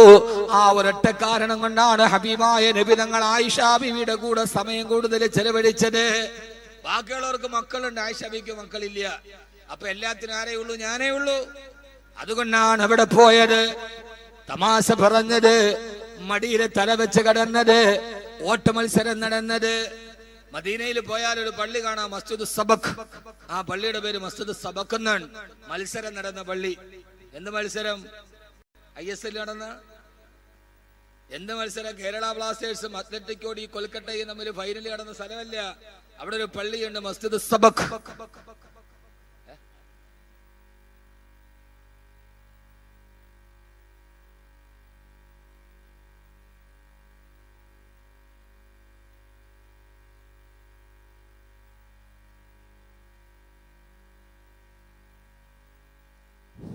ഞാൻ കുറെ നേരം കൊണ്ട് ചിന്തിക്കുന്നുണ്ട് മൈക്കിന് എന്ത് പറ്റി. ആദ്യ മൈക്ക് നല്ല മൈക്കായിരുന്നു, പിന്നെ അതിന്റെ കോയിൽ പോയി നൽകി. കുറച്ചുകൂടി ബേസ് കൊണ്ട് ബേസ്. ആദരവായ പ്രവാചകൻ നബി മുഹമ്മദ് മുസ്തഫ ശരിയായില്ല സല്ലല്ലാഹു അലൈഹി വസല്ലമ മത്സരം നടത്തിയ പള്ളിയാണ്. ഏത് മത്സരം? ആയിഷ ബീവിയായിട്ട് ഓട്ട മത്സരം നടത്തി. ആദ്യ മത്സരം നടന്നു, ആയിഷ ബീവി നബി തങ്ങളെ തോൽപ്പിച്ചു. പിന്നീട് ആയിഷ ബീവി പറയാവലം മസ്ദാദ ലഹ്മി, എന്റെ ശരീരത്തിൽ കുറച്ച് ഇറച്ചിയൊക്കെ വെച്ചു, എനിക്ക് തൂക്കം കൂടി, വണ്ണം കൂടി. എന്ത് രസമാ കേൾക്കാൻ. വലം മസ്ദാദ ലഹ്മി, എനിക്കൊരൽപ്പം ഇറച്ചിയൊക്കെ വെച്ചു, എനിക്കൊരൽപ്പം വണ്ണം കൂടി. അത് കണ്ടപ്പോ നബി ഞങ്ങൾ പറഞ്ഞു, ആയിഷ ഇന്ന് നമുക്കൊന്ന് ഓടിയാലോ? അന്ന് ആയിഷ ബീവിക്ക് വണ്ണം കുറവാണ്, അപ്പൊ തോപ്പിച്ചു. വലമ്മസ്ദാദ ലഹ്മി, എന്റെ ഇറച്ചി കൂടിയപ്പോ വീണ്ടും ഞാൻ നബിയും കൂടെ കൂടി, ഞാൻ തോറ്റുപോയി. വണ്ണം കൂടി കൊണ്ട് ഓടാൻ പറ്റിയില്ല. മസ്ജിദ് സബക്. ഭാര്യയും ഭർത്താവും തമ്മിൽ ഇങ്ങനെ ചില കെമിസ്ട്രിയൊക്കെ ഉണ്ടാവണം. വല്ലപ്പോഴും ഒരു ഓട്ട മത്സരമൊക്കെ നടത്തണം വീടിന്റെ മുറ്റത്ത്, ആരും കാണാതെ. അയലോക്കങ്കാർ കാണരുത്, കണ്ടാ തെറ്റിദ്ധരിക്കും. സുന്നത്താണ്. അള്ളാന്റെ റസൂൽ ആയിഷാബിയുടെ മടിയിൽ തലവറച്ച് വർത്താനം പറഞ്ഞിരുന്നു, കടങ്കഥ പറഞ്ഞിരുന്നു, ചോദ്യം ചോദിച്ചിരുന്നു. ഇതൊക്കെ സുന്നത്താണ്. തൊപ്പിവെക്കൽ മാത്രമല്ല സുന്നത്ത്. നീ വലിയ അവറുകളായിട്ട് ഇങ്ങനെ അങ്ങ് നടന്നാ പോരാ. ഞാൻ ആരാ? ഞാൻ വലിയ അവറുകളാണ്. ഒരു വെള്ള മുണ്ട് കൊടുത്ത് വെള്ള ഷർട്ട് ഇട്ട് കതറൊക്കെ മുക്കി അത് പശയൊക്കെ മുക്കിയിട്ട് അവൻ ഏതു സമയത്ത് ഒരു ഐഫോൺ ഇങ്ങേച്ച വീട്ടില് മറ്റൊരു ഗാലക്സി S7 ഇവിടെ ഹലോ ഹലോ DCC പ്രസിഡന്റ് അല്ലേ, സെക്രട്ടറി അല്ലേ, ഇത് പറയണ കേട്ടാ ഓർക്കും ഇവനെന്തോ ലോകത്തെ ഏറ്റവും വലിയ ആളാണ് എന്നും പറഞ്ഞിട്ട് അങ്ങനെ നാട്ടിൽ കൂടെ നടന്നാ പോരാ. ഭാര്യമാരുടെ അടുത്ത് പോയിരിക്കണം, സമയം കൊടുക്കണം, അവർക്ക് സന്ധ്യയാകുമ്പോ വീട്ടിൽ എത്തണം, അവരോട് സംസാരിക്കണം. അല്ല നീ വലിയ ആളായിട്ട് നടന്നാ പോരാ. മസ്താൻ എങ്ങനെ നോക്ക്, നോക്ക്, നീ അങ്ങോട്ടും ഇങ്ങോട്ടും ദുബൈ പോയി നടന്നാ പോരാ, ഭാര്യമാരുടെ അടുക്കൽ പോയിരിക്കും. ഇത് അവിടെ നിന്ന് വരുമ്പോൾ കുറെ ആളുകൾ ഓരോ ടാങ്കിന് ഇടോയും കൊടുത്തു വിടും. അത് ദുനിയാവ് മുഴുവൻ കൊണ്ടേ കൊടുത്തിട്ട് വരുമ്പോൾ തിരിച്ചു പോകാൻ സമയമാവും.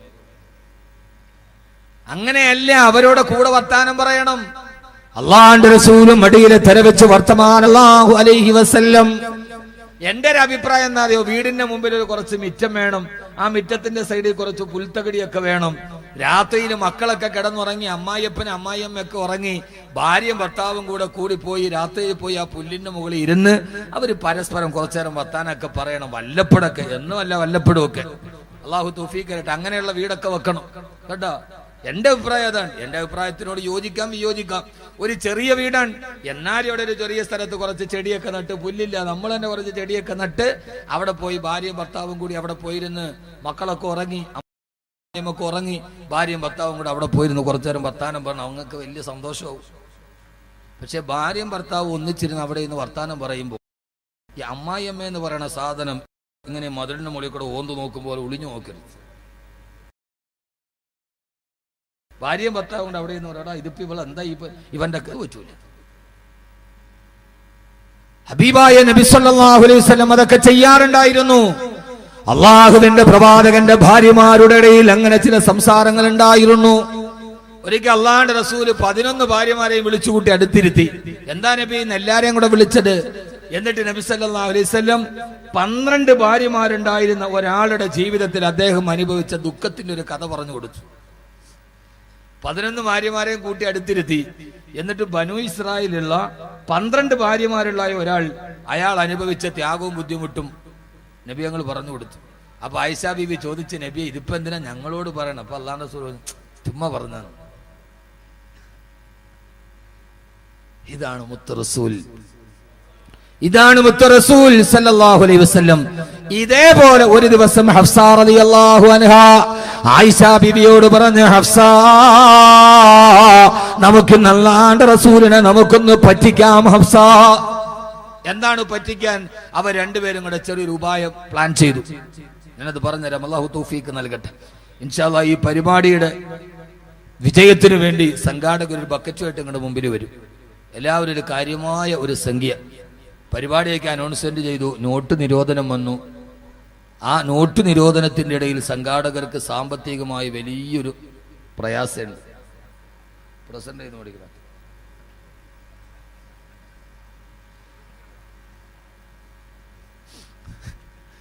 എന്നിട്ട് പ്രസിഡന്റിയുടെ ആദ്യം ബിസ്മില്ലാഹ് ഉദ്ഘാടനം ചെയ്യാം. അള്ളാഹു സ്വീകരിക്കുമാറാകട്ടെ. അപ്പോ എന്താ പറഞ്ഞേ? അള്ളാഹു സ്വീകരിക്കുമാറാകട്ടെ. എല്ലാവരും ഒരു നല്ല സദഖ അല്ലാഹുവേ നീ സ്വീകരിക്കണേ അല്ലാ. ഏതാഗ്രഹത്തോടെ ഈ സദഖ ചെയ്യുന്നുവോ അവരെ ഹലാലായ മുറാദുകളെ ഹാസിലാക്കണേ തമ്പുരാനെ. രോഗങ്ങളുണ്ടെങ്കിൽ ശിഫയാക്കണേ അല്ലാ, പ്രയാസങ്ങൾ മാറ്റണേ അല്ലാ, ബുദ്ധിമുട്ടുകൾ അവസാനിപ്പിക്കണേ അല്ലാ. ബിഹഖി സയ്യിദിനാ മുഹമ്മദിൻ വഅലിഹി വസഹ്ബിഹി അജ്മഈൻ. ബക്കറ്റ് കൊണ്ടു. ഹഫ്സ റളിയല്ലാഹു തആല പറഞ്ഞു, ആയിഷ, ഇന്നത്തെ ദിവസം ആയിഷ ബിബിയുടെ നിന്റെ ഒട്ടകക്കെട്ടിൽ ഞാൻ കയറിയിരിക്കാം, എന്റെ ഒട്ടകക്കെട്ടിൽ നീ കയറിയിരിക്കുക. അപ്പൊ നബി സല്ലല്ലാഹു അലൈഹി വസല്ലം വന്നിട്ട് നിന്റെ ഒട്ടകക്കെട്ടിലാന്ന് പറഞ്ഞ് കയറുമ്പോ അവിടെ ഞാനാണ്. നബിയെ നമുക്ക് ചെറുതായിട്ടൊന്ന് പറ്റിക്കാം എന്ന് പറഞ്ഞു ഹഫ്സ റളിയല്ലാഹു അൻഹ. ഇവിടെ സഹോദരിമാര് കൂടുതലാന്ന് പറഞ്ഞുകൊണ്ട് ഞാൻ ഒന്നും പറഞ്ഞില്ലെന്നുള്ള പരാതി വേണ്ട, ശ്രദ്ധിച്ചു കേൾക്ക്.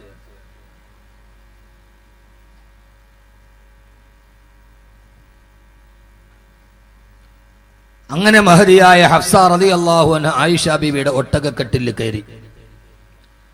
മഹാനായ നബി സല്ലല്ലാഹു അലൈഹി വസല്ലമ യാത്ര പോവാൻ ആയിഷ ബീവിയുടെ കട്ടിലോട്ട് കയറിയപ്പോ ഫൈദാ ഹിയ ബിഹഫ്സ, അവിടെ മഹദിയായ ഹഫ്സ ബീവി ഇരിക്കുകയാ. ഹഫ്സ റളിയല്ലാഹു തആല അൻഹ സലാം പറഞ്ഞു. അല്ലാഹുവിന്റെ റസൂൽ മനസ്സിലായി അവര് തന്നെ കബളിപ്പിച്ചതാണ്. പിന്നെ ഹബീബായ നബി തങ്ങൾ ഒന്നും മിണ്ടിയില്ല. യാത്ര തുടർന്ന് രാത്രിയായപ്പോ ആ യാത്രയ്ക്ക് വേണ്ടി മരുഭൂമിയിൽ തമ്പടിച്ചു. ആയിഷ റളിയല്ലാഹു തആല അൻഹ വേറൊരു ഒട്ടകക്കെട്ടിലിരിക്കുന്നുണ്ട്. മഹദി അവറുകൾ രാവിലെ ഉറക്കമെഴുന്നേറ്റപ്പോ ഹബീബായ നബി തങ്ങൾ ഉറക്കത്തിൽ എഴുന്നേറ്റ് വരുമ്പോ അല്ലാഹുവിന്റെ റസൂലിനെ ഒന്ന് കളിയാക്കാൻ ഹബീബായ നബിയുടെ നേരെ നോക്കിയിട്ട് ഹബീബായ നബി തങ്ങൾ എഴുന്നേൽക്കുകയാണ്. ആയിഷ ബീവി എഴുന്നേറ്റ് പോയി അല്ലാഹുവിന്റെ റസൂലിന്റെ മുമ്പിൽ പോയിട്ട് നബിയെ കബളിപ്പിച്ചല്ലോ നബിയെ എന്ന ഒരു ഭാവത്തിൽ തന്നെ മുഖത്തേക്ക് നോക്കുമ്പോ അല്ലാഹുവിന്റെ റസൂലിന്റെ മുഖത്ത് വല്ലാത്ത വിഷാദഭാവമാ. അല്ലാഹുവിന്റെ റസൂലിന്റെ മുഖത്ത് വല്ലാത്ത ദുഃഖമുണ്ട്. ആയിഷ ബീവി റളിയല്ലാഹു തആല അൻഹയ്ക്ക് സങ്കടമായി. അതേവരെയുള്ള കളിതമാശ മാറി, അതേവരെയുള്ള വിനോദം മാറി. തന്റെ പ്രിയപ്പെട്ട ഭർത്താവായ ഹബീബായ നബി തങ്ങളുടെ മുഖത്ത് വല്ലാത്ത ദുഃഖത്തിന്റെ കാളിമ കണ്ടപ്പോ ആയിഷ ബീവി സങ്കടപ്പെട്ടു പോയി. അല്ലാ, ഇന്നലെ ഞാൻ കാണിച്ച ഒരു കുസൃതി കാരണത്താൽ എന്റെ ഭർത്താവിന്റെ മനസ്സിന് വിഷമമില്ല എന്നുള്ള ബോധ്യം വന്നപ്പോ ആയിഷ ബീവിക്ക് തെറ്റ് മനസ്സിലായി. ഇദ്ഹർ പുൽക്കൂട്ടങ്ങൾ നിറഞ്ഞു നിൽക്കുന്ന പുൽക്കൂട്ടത്തിന്റെ ഇടയിലേക്ക് തന്റെ കാലുകൾ ഇറക്കി വെച്ചിട്ട് ആയിഷ ബീവി പൊട്ടിക്കരഞ്ഞുകൊണ്ട് പറഞ്ഞു, അത്രേ അല്ലാഹുവേ, ആയിഷ ചെയ്ത ഒരു കുസൃതി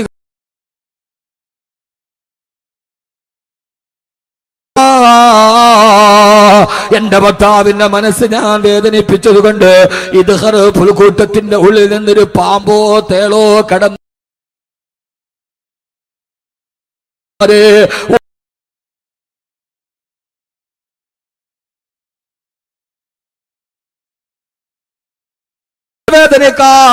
കാരണക്കാരിയായപ്പോ ആ പ്രിയപ്പെട്ട ഭർത്താവിന്റെ ദുഃഖമോത്ത് പൊട്ടിക്കരഞ്ഞ ആയിഷ ബീവി അവസാനം കുറച്ചു നേരം തോളിലൊരു ഘട്ടം കണ്ട് തിരിഞ്ഞു നോക്കുമ്പോ അല്ലാഹുവിന്റെ റസൂലാണ്. ആയിഷ എഴുന്നേക്കുമോളെ എന്ന ഹബീബായ നബി തടികത്തലോട് തന്റെ നെഞ്ചിലോട്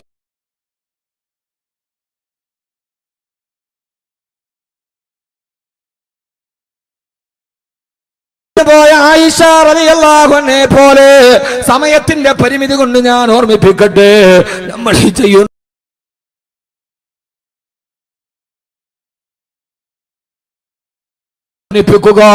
ഭാര്യമാരെ മനസ്സ് വേദനിപ്പിക്കുക, ഇതൊക്കെ ജീവിതത്തിൽ അല്ലാഹു ഇഷ്ടപ്പെടാത്ത പാപങ്ങളാണ്.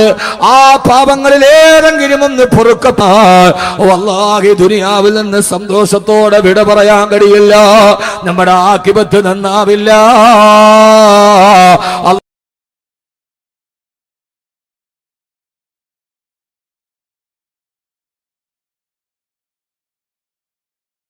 നമ്മുടെ ആഖിബത്തിന് തടസ്സമായി നിൽക്കുന്ന, നമ്മുടെ ആഖിബത്ത് നന്നാവാ തടസ്സമായി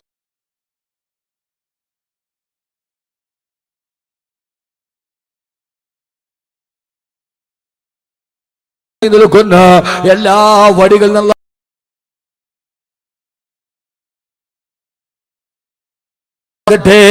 അതുകൊണ്ട് എന്റെ പ്രിയപ്പെട്ട സഹോദരിമാരോട് ഈ വിഷയത്തിന്റെ പരിസമാപ്തി കുറിച്ചുകൊണ്ട് ഈ വിനീതന് പറയാനുള്ളത്, തെറ്റ് ചെയ്യാത്തവര് വളരെ കുറവാ.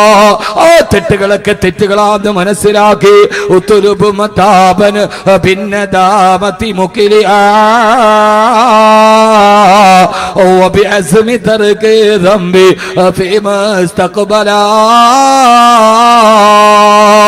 ചെയ്തു പോയ എല്ലാ പാപങ്ങളും അല്ലാഹുവേ ഇനി ഞാൻ ജീവിതത്തിൽ ചെയ്യില്ല എന്ന് ഉറപ്പ് വെച്ച് അല്ലാഹുവിലേക്ക് തിരിച്ചു മടങ്ങുക. അല്ലാഹു നമുക്ക് തൗഫീഖ് നൽകി അനുഗ്രഹിക്കുമാറാകട്ടെ. അള്ളാഹു നമുക്ക് തൗഫീഖ് നൽകി അനുഗ്രഹിക്കുമാറാകട്ടെ. അതുകൊണ്ടൊരു അനിവാര്യമായ മാറ്റത്തിന് നമ്മൾ തയ്യാറെടുക്കുക. ആ മാറ്റത്തിന് വേണ്ടി നമ്മുടെ ഹൃദയത്തെ സജ്ജീകരിക്കാൻ എല്ലാവരും ഉറക്ക ഒരു 3 സ്വലാത്ത് ചൊല്ലുക.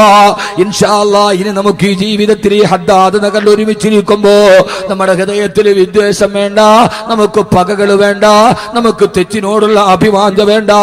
അല്ലാഹുവേ, ചുരുക്കകാലം നീ ഞങ്ങൾക്ക് ആയുസ് നൽകുമ്പോ ഞങ്ങളിൽ ആദ്യമാരാണ് മണ്ണിലേക്ക് പോകുന്നതെന്നറിയില്ല, ആരാണ് കബറടക്കപ്പെടുന്നതെന്നറിയില്ല, ആരുടെ മയ്യത്ത് നിസ്കാരമാണ് ആദ്യം നിർവഹിക്കുന്നതെന്നറിയില്ല. എന്തിനാണ് മോനെ ഈ മത്സരം? എന്തിനാണ് ഈ വിഭാഗീയത? എന്തിനാ? ഓരോ സംഘടനകളും ഓരോ പാർട്ടികളും ഓരോ മഹല്ലുകളും ഓരോ വിഭാഗങ്ങളും ഒക്കെ ജഹുസമൂഹത്തിന് സ്വാഭാവികമാ. പക്ഷെ അതിനൊക്കെ അപ്പുറം നമ്മളെല്ലാവരും ഒന്നല്ലയോ? നമ്മുടെ കിബില ഒന്നല്ലയോ? നമ്മുടെ റസൂൽ ഒന്നല്ലയോ? നമ്മുടെ ഖുർആൻ ഒന്നല്ലയോ? നമ്മൾ പറയുന്നതെല്ലാം അല്ലാഹു അക്ബർ എന്നല്ലയോ?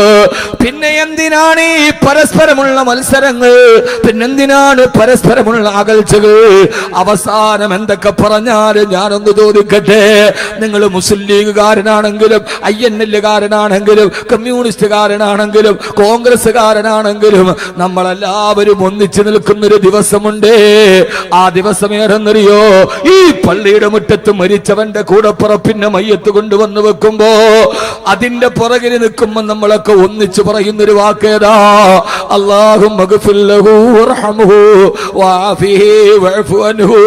ഇന്നലെ വരെ എന്റെ കൂടെ കലഹിച്ച് നടന്നവൻ, ഇന്നലെ വരെ എന്റെ മറുഭാഗത്ത് നിന്നവൻ, അവൻ ഇന്ന് വിട പറയുന്നു. അല്ലാഹുവേ, 6 അടി മണ്ണിലേക്ക് പോകുന്ന സമയത്ത് മനസ്സിൽ നമുക്ക് ദുഃഖം വരാൻ പറ്റുമോ?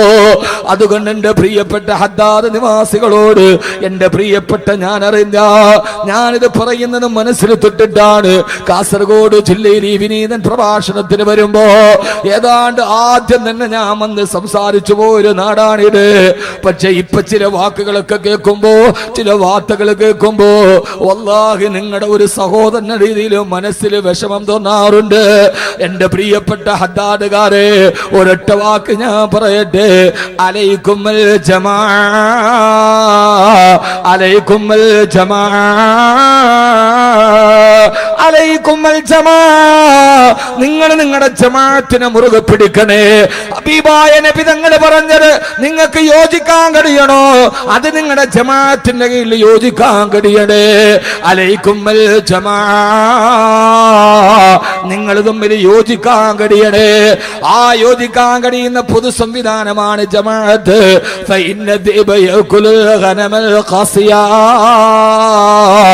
ഒറ്റതിരിഞ്ഞ് നടക്കുന്ന ആടിനെയാണ് ചെന്നായ ആക്രമിക്കുക. നമ്മുടെ ശരീരത്തിന് നേരെ ശത്രുക്കൾ ഒന്നിക്കുമ്പോ, നമ്മുടെ ദീനിന് വേണ്ടി ശത്രുക്കൾ ഒന്നിക്കുമ്പോ, മുസൽമാന് ജീവിക്കാൻ കഴിയാത്ത സാഹചര്യം ഉണ്ടാകുമ്പോ ഇപ്പോഴും നമ്മൾ മൈക്ക് കെട്ടിയിട്ട് തെറി പറയേണ്ടവരാണോ? നമ്മൾ പരസ്പരം ചെളിവാരി എറിയേണ്ടവരാണോ? ഒന്നിച്ചൊന്നായി ചേർന്ന് നിന്ന് അല്ലാഹുവേ, മരിക്കുന്നത് വരെ ഞങ്ങളൊന്നാണ്. അല്ലാഹുവിന്റെ ദീനിന് വേണ്ടി ഒന്നിക്കാൻ കഴിയുന്നില്ലെങ്കിൽ പിന്നെ എന്നാണ് നമുക്ക് ഒന്നിക്കാൻ കഴിയുക? പണത്തിന് വേണ്ടി വേണ്ട, പദവിക്ക് വേണ്ടി വേണ്ട. പണം എവിടെ സഹോദരാ? 20,000 കോടി രൂപ ബാക്കി വെച്ച പെണ്ണാണ് ജയലളിത പോയി കിടന്നത് 6 അടി മണ്ണിലാണ്. നീ കുറെ കോടികൾ ഉണ്ടാക്കിയിട്ടത് തട്ടിച്ചിട്ടാകട്ടെ, വെട്ടിച്ചിട്ടാകട്ടെ, നേരായ മാർഗത്തിലാകട്ടെ, കുറെ പച്ചനോട്ടിന്റെ തിളക്കമുണ്ടായിട്ട് കാര്യമെന്താ? കാര്യമെന്താ നിനക്കുള്ളത്? കബറിൽ പോയി കിടക്കേണ്ട ശരീരമല്ലേ? നാളെ മരിച്ചു പോയിട്ടവന്റെ മയ്യത്തിന്റെ മുമ്പിൽ വിങ്ങിപ്പൊട്ടാനല്ല, മരിച്ചു കിടക്കുന്നവനെ നിന്നോടെന്ത് ശത്രുത? നിന്നോടെന്ത് ശത്രുത? നിന്നോടെന്ത് ശത്രുത? നിങ്ങളെല്ലാവരും അയൽപക്കക്കാരാണ്, നിങ്ങൾ കുടുംബ ബന്ധക്കാരാണ്, നിങ്ങൾ പരസ്പരം ചേർന്നിരിക്കേണ്ടവരാണ്. നാളെ ഒരു വാർത്ത കേട്ടിട്ട് കരഞ്ഞിട്ട് കാര്യമുണ്ടോ? സുനാഹി സ്പറുമേ ക്യാ ഈദ് ഹോ രഹി ഹേ മരന വാലെ ജാത്തെ ഹേ കപ്പടേ ബദൽ ബദൽ കർ. രാവിലെ ഉറക്കത്തിൽ എഴുന്നേറ്റപ്പോ എന്റെ തൊട്ടടുത്ത കൂട്ടുകാരൻ, അവൻ എന്റെ എതിരാളിയാണ്, അവൻ എന്റെ ശത്രുപക്ഷത്തുള്ളവനാണ്. അവന്റെ വീട്ടിൽ നീലട്ടാർപ്പായ വലിച്ചു കെട്ടിയിട്ടുണ്ട്. ആളുകൾ കൂട്ടം കൂടി നിൽക്കുന്നുണ്ട്. വന്നവരുടെ കയ്യിൽ വെള്ള വസ്ത്രങ്ങൾ ഇരിക്കുന്നുണ്ട്. ഞാൻ കണ്ണു തിരുമ്മി നോക്കി, എന്ത് പറ്റിപ്പോയി? അവിടെ പെരുന്നാളിന്റെ ആഘോഷമാണോ, അതല്ല അവന്റെ കല്യാണത്തിന്റെ ദിവസമാണോ? ഇന്നലെ വരെ കണ്ടവനവൻ എന്നോട് പറഞ്ഞില്ലല്ലോ. അടുത്തടുത്ത് ഞാൻ അയൽവക്കത്തെ വീട്ടിൽ പോയപ്പോഴാണ് ചിത്രം വ്യക്തമായത്. അവിടെ കല്യാണത്തിന്റെ ഒരുക്കമല്ല.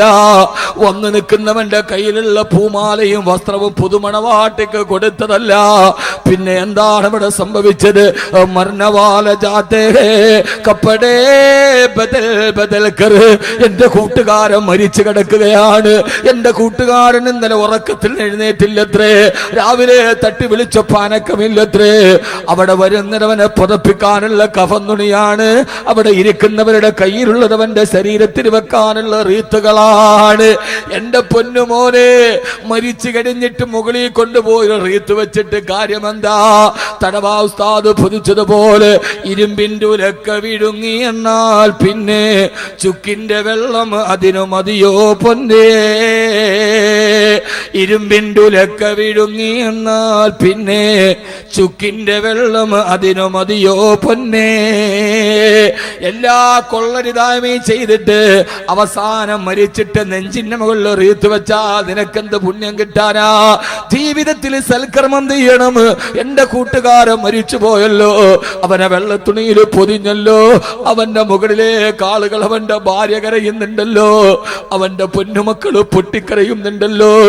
ഇന്നലെ വരെ അവന്റെ ഭാര്യ മരിക്കണമെന്ന് ഞാൻ ആഗ്രഹിച്ചിരുന്നു, അവന്റെ കച്ചവടം തകരണമെന്ന് ഞാൻ ആഗ്രഹിച്ചിരുന്നു.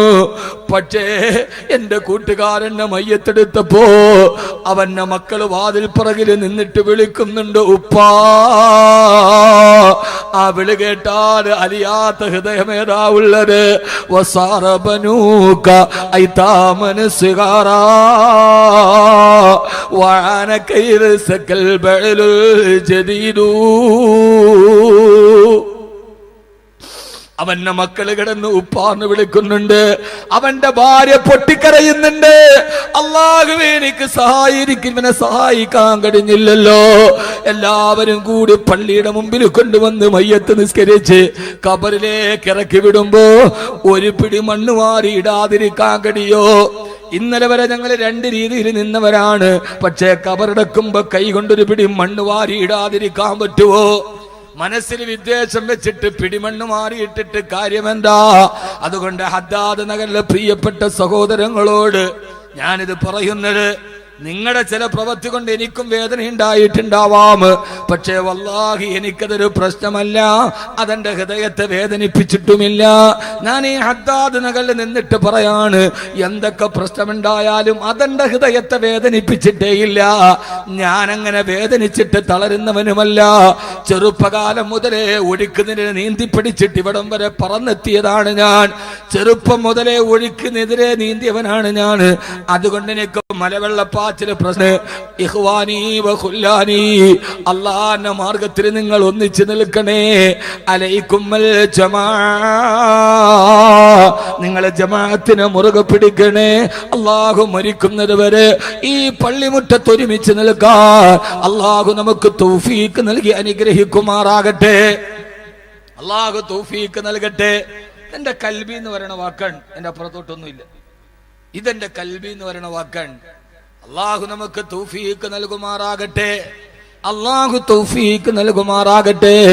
ആദരവായ പ്രവാചകൻ നബി മുഹമ്മദ് മുസ്തഫ സല്ലല്ലാഹു അലൈഹി വസല്ലമ നമുക്കൊരു മാറ്റമുണ്ടാകേണ്ട സഹോദരങ്ങളെ. എന്ന് വരെയാണ് ഇതിലേക്കാണ് തമ്മിലടിച്ചവരായിരുന്നില്ലേ മക്ക ഖുറൈശികൾ? അവരാരാ? സഹാബത്തുകളാരാ? ആരാ സഹാബത്തുകളാരാ? ഹബീബായ നബി മുഹമ്മദ് മുസ്തഫ. ഉറക്കപ്പറ, അവരാരാ? അവര് ജീവിതത്തിൽ തമ്മിലടിച്ചവരാണ്.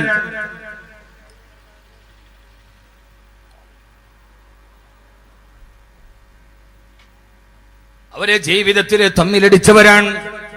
ഉമറിനെ പോലെ വലിയൊരു തെമ്മാടിയാരാ? ഉമറിനെ പോലെ ലോകം കണ്ട തെമ്മാടിയാരാ? ഹബീബായ നബി മുഹമ്മദ് മുസ്തഫ സല്ലല്ലാഹു അലൈഹി വസല്ലമ ഉക്കാല ചന്തയിൽ പേർഷ്യക്കാര് വന്ന് മലത്തി കടത്തിയിട്ട് അറബികളെ തോൽപ്പിക്കുമ്പോ പേർഷ്യക്കാരായ മല്ലന്മാരെ തോൽപ്പിച്ചിട്ട് നെഞ്ചിലോട്ട് കാലെടുത്ത് വെച്ചിട്ട് ആരുണ്ടടാ ഖത്താബിന്റെ മകൻ ഉമറിനെ തോൽപ്പിക്കാനെന്ന് നെഞ്ചും വിരിച്ചു ചോദിച്ച ഉമറിനെ പേടിയാണ് നാട്ടുകാർക്ക്. ഒരാള് പോലും ഉമറിന്റെ നേരെ നിൽക്കില്ല, ഒരാൾ ഉമറിനോട് ചോദ്യം ചെയ്യില്ല. ഉമറിനെ കേട്ടാല് നാടിലെ കിടുകിടാ വിറപ്പിച്ച തമ്മാടി ലാ യസ്ലഹു വലദു ഖത്താബ് ഹത്താ യസ്ലഹു ഹിമാറു ഖത്താബ്. ഖത്താബിന്റെ വീട്ടിലെ കഴുതക്ക് മനസ്സ് മാറ്റമുണ്ടായാലും ഖത്താബിന്റെ മകൻ ഉമറിന് മനസ്സിന് മാറ്റമുണ്ടാവില്ല. നന്നായില്ല മനുഷ്യൻ, നമുക്കെന്ന് നന്നായി കൂടാ. അതങ്ങനെയല്ല ഉസ്താദേ, അതിങ്ങനെ. എന്തിങ്ങനെ? ഉമറിനെ നന്നാവാങ്കിൽ പിന്നെ നമുക്കെന്തുകൊണ്ട് നന്നായി കൂടാ? അതിന്റെ അകത്ത് പിന്നെ ഒരു കാരണം പറയാൻ പാടില്ല. ഒറ്റ കാരണമേ ഉള്ളൂ, അള്ളാഹുടെ തൃപ്തിക്ക് വേണ്ടി. എന്തിനു വേണ്ടി? ഉമർ നന്നായത് മക്കയുടെ അധികാരത്തിന് വേണ്ടിയല്ല, ഉമർ നാട്ടിലെ വലിയവനാവാനല്ല. ഉമറിന് നന്നാവാൻ കഴിഞ്ഞില്ല. ഏത് രീതിയിലും നന്നായി. ആദരവായ പ്രവാചകൻ നബി മുഹമ്മദ് മുസ്തഫ സല്ലല്ലാഹു അലൈഹി വസല്ലം വഫാത്തായി. മഹാനായ നബി സല്ലല്ലാഹു അലൈഹി വസല്ലമയുടെ ഭൗതിക ശരീരം ആയിഷ റളിയല്ലാഹു തആല വീട്ടിൽ കൊണ്ടുപോയി വെക്കുമ്പോ സഹാബത്ത് പറഞ്ഞു, തൂഫിയ റസൂലുള്ളാഹ്. മഹാനായ അബൂബക്കർ റളിയല്ലാഹു തആല ഹബീബായ നബി തങ്ങളുടെ ശരീരത്തിന്റെ ചാരത്ത് വന്ന് നിന്നിട്ട് അബൂബക്കർ റളിയല്ലാഹു അൻഹു പറഞ്ഞു, മുത്ത് നബിയേ സല്ലല്ലാഹു അലൈഹി വസല്ലം, ഇതെന്തോ ഒരു അത്ഭുതമാണ് നബിയേ. അങ്ങ് ജീവിച്ചിരുന്നപ്പോഴും സുഹൃതമാണ്, അങ്ങ് ജീവിച്ചിരുന്നപ്പോഴും സുഗന്ധമാണ്, അങ്ങ് വിട പറയുമ്പോൾ സുഗന്ധം മാറിയിട്ടില്ലല്ലോ നബിയേ. എന്തോ ഒരു സുഗന്ധമാണ് അങ്ങയുടെ ശരീരത്തിൽ നിന്ന് വരുന്നത് നബിയേ എന്ന് പറയുമ്പോഴാണ് കരഞ്ഞ് കലങ്ങിയ കണ്ണുമായി കോപാക്രാന്തനായി ഉമർ വന്നത്. അല്ലാഹുവിന്റെ റസൂലിന്റെ ശരീരത്തിന്റെ ചാരത്ത് വന്നത് മുഖത്തേക്ക് നോക്കിയിട്ട് ഇങ്ങനെ പൊട്ടിക്കരയുമ്പോ ആരോ വിളിച്ചു പറഞ്ഞു, ഉമറേ തൂഫിയ റസൂലുള്ളാഹ്, അല്ലാഹുവിന്റെ റസൂൽ നമ്മളെ വിട്ടുപോയി ഉമറേ. ആ സമയത്ത് തന്റെ അറയിൽ കിടന്ന വാളൂരിയെടുത്തിട്ട് ആരെങ്കിലും എന്നെ ഹബീബായ മുത്തു വിട പറഞ്ഞെന്ന് പറഞ്ഞാൽ പറയുന്നവന്റെ കരുത്ത് ഞാൻ വെട്ടിയരിയുമടാ. അതാതുകാരെ, ആരായി പറയുന്നത്? ഈ മനുഷ്യന്റെ തലയെടുക്കാൻ ഊരിപ്പിടിച്ച വടിവാളുമായി പോയ അതേ മനുഷ്യനാണ്.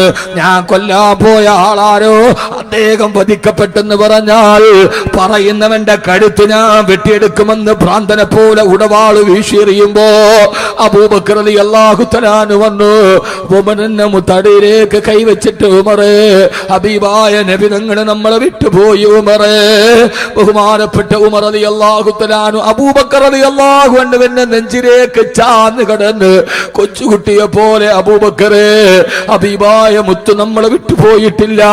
മൂസാ നബി അല്ലാഹനെ കാണാൻ പോയിട്ട് 40 ദിവസം കഴിഞ്ഞ് തിരിച്ചു വന്നതുപോലെ നമ്മുടെ റസൂലുള്ള തിരിച്ചു വരും അബൂബക്കറേ. ഹബീബായ നബി തങ്ങളെ നമ്മളെ വിട്ടുപോവില്ല. ഇത് അല്ലാഹനെ കാണാൻ പോയടാ. ഇല്ല ഉമറേ, വമാ മുഹമ്മദുൻ ഇല്ലാ റസൂൽ ഖദ് ഖലത് മിൻ ഖബലിഹി الرسل അഫഇമ്മാ തൗഖുതിലൻ കലബതും അലാ അൽഖാബികും.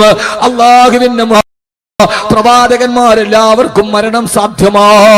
അബൂബക്കർ റളിയല്ലാഹു അൻഹുവിന്റെ ചുമലിലേക്ക് ചാഞ്ഞു കിടന്ന് പൊട്ടിക്കരഞ്ഞ ഉമർ അവസാനം ഹബീബായ നബി തങ്ങൾ വഫാത്തായി. ഖലീഫയായിരിക്കുമ്പോ അനസ് ബിൻ മാലിക് റളിയല്ലാഹു തആല പാതിരാ സമയത്ത് ഈത്തപ്പഴത്തോട്ടത്തിലൂടെ പോയപ്പോ രാത്രിയിലെ ഈത്തപ്പഴത്തോട്ടത്തിൽ നിന്നൊരു ശബ്ദം കേൾക്കുകയാ. എടാ ഉമറേ, നീ ആരാണടാ നിന്നെ അമീറുൽ മുഅ്മിനീൻ എന്ന് വിളിച്ചത്? നീ ഒരു കാലത്ത് കള്ളു കുടിച്ചവനല്ലേടാ, നീ പെണ്ണിനെ പിടിച്ചവനല്ലേടാ ഉമറേ? അനസ് റളിയല്ലാഹു തആല ഞെട്ടിപ്പോയി. കിസ്റാ കൈസറിനെ കിടുകിടാ വിറപ്പിച്ച ഉമറിനെ പാതിരാത്രിയിൽ ചോദ്യം ചെയ്യുന്നതാരാ? നോക്കുമ്പോ മദീന മുഴുവനും ഉറങ്ങിക്കിടക്കുമ്പോ ഈത്തപ്പഴത്തോട്ടത്തിന്റെ ഉള്ളിൽ പോയിട്ട് ഒരു ഈത്തപ്പന മരത്തിലേക്ക് ചാരിക്കിടന്നിട്ട് സ്വന്തം പേരുടെ നെഞ്ചിലേക്ക് ചൂണ്ടിയിട്ട് ചോദിക്കുകയാണ്, എടാ ഉമറേ, നീ എത്ര മോശക്കാരൻ ചെറുപ്പക്കാരനായിരുന്നടാ ഉമറ്. ആർക്കെങ്കിലും ചിന്തിക്കാൻ പറ്റുമോ അവസാനം മദീനത്തെ പള്ളിയിൽ ഖുത്ബ ഓതുമ്പോ ഉമർ റളിയല്ലാഹു തആല ദുആ ചെയ്തു, അല്ലാഹുവേ അല്ലാഹുമ്മ ർസുഖ്നി ശഹാദതൻ ഫീ ബലദി റസൂലിക. പടച്ചവനെ, ഉമറിന് മരിക്കുന്നതിന് മുമ്പ് ഒരു ആഗ്രഹമുണ്ട്. ഞാൻ മരിക്കുമ്പോ ഹബീബായ നബി തങ്ങളുടെ മദീനയിൽ എന്നെ രക്തസാക്ഷിയാക്കണയല്ലോ. നടക്കില്ല ഉമറേ, നടക്കില്ല. മദീനയിൽ രക്തസാക്ഷിയാകണമെങ്കിൽ മദീനയിൽ യുദ്ധം നടക്കണ്ടേ, ഹറമിൽ യുദ്ധം നടക്കില്ലല്ലോ. അതുകൊണ്ട് രക്തസാക്ഷിയാവില്ല ഉമറേ. ചെറുപ്പക്കാരാ, ആഗ്രഹിച്ചോ നടത്തിത്തരുന്നൊരു പടച്ചറബല്ലേ. ഷഹീദായി മദീനയിൽ മരിക്കണമെന്ന് ആഗ്രഹം വന്നതുകൊണ്ടാണ് സുബഹി നിസ്കാരത്തിന് ആദ്യത്തെ റക്അത്ത് നിൽക്കുമ്പോ അബൂലുലുവ എന്ന മടപ്രാന്ന പിച്ചാത്തിപ്പിടി വയറ്റിലോട്ട് കുത്തിക്കയറ്റിയത്, കുടൽമാല വെളിയിലോട്ട് ചിതറിത്തെറിച്ചത്, ബോധരഹിതനായി മുസല്ലയിലേക്ക് വീണത്. ഇടയ്ക്ക് ബോധം വന്നപ്പോ താഴെ കിടക്കുന്ന കുടൽമാലകൾ ഇടത്തെ കൈ കൊണ്ട് തന്റെ വയറ്റിലേക്ക് ചേർത്ത് വെച്ച് വലത്തെ കൈ നിരത്ത് കുത്തി എഴുന്നേൽക്കുകയാ. മോനെ അബ്ദുള്ള, എന്തേ ഉപ്പ സുബഹിയുടെ സമയം കഴിഞ്ഞോ മോനെ? ഇല്ല ഉപ്പ. എന്തേ ഉപ്പ? ഞാൻ സുബഹിയുടെ ആദ്യത്തെ റക്അത്തിൽ നിസ്കരിക്കുമ്പോഴാണ് കുത്തേറ്റ് വീണത്. എന്റെ സുബഹി നിസ്കാരം പൂർത്തിയായിട്ടില്ല. അല്ലാഹുവിന്റെ മുമ്പിലേക്ക് ഞാൻ പോകുമ്പോ സുബഹി കളാക്കിയിട്ട് ഉമർ പോയി നിന്നാൽ ഉമറിന് പേടിയാ അബ്ദുള്ള. മരിക്കുന്ന നേരത്ത് കുടൽമാല വെളിയിലോട്ട് വീണതിടത്തെ കൈകൊണ്ട് വയറ്റിലേക്ക് ചേർത്ത് പിടിച്ച് ഉമർ റളിയല്ലാഹു തആല കരയാ. അവസാനം പറഞ്ഞു, മോനെ അബ്ദുള്ള, ആയിഷ ബീവിയോട് പോയിട്ട് ചോദിക്കതെടുത്ത് കബറ് കുടിക്കാനൊരു സ്ഥലം ചോദിക്ക്. അള്ളാന്റെ റസൂലിന്റെ അടുക്കൽ എന്റെ കബറ് കുടിക്കണം. ആയിഷ ബീവി റളിയല്ലാഹു തആല അനുവാദം കൊടുത്തു. അബ്ദുല്ലാഹ് ഉമർ എന്ന പൊന്നുമോന്റെ മടിയിൽ തലവെച്ച് കിടക്കുമ്പോ അവസാനം മടിയിൽ തലവെച്ച് കിടക്കുമ്പോ മോനെ അബ്ദുള്ള, ഉപ്പാടെ ശിരസ്സെടുത്ത് മണ്ണിൽ വെക്കും. മോനെ, എന്തേ ഉപ്പാ? നിന്റെ ഉപ്പാക്കൊരു യോഗ്യതയുമില്ല. നിന്റെ ഉപ്പ ഒരു കാലത്തെ കള്ളുകുടിയനായിരുന്നു. നിന്റെ ഉപ്പ ഒരു കാലത്തെ ഏറ്റവും വലിയ തമ്മാടിയായിരുന്നു. ഒരു നിസ്സാരക്കാരനായി മണ്ണിൽ കിടന്ന് ഉമർ മരിക്കട്ടെ മോനെ അബ്ദുള്ള.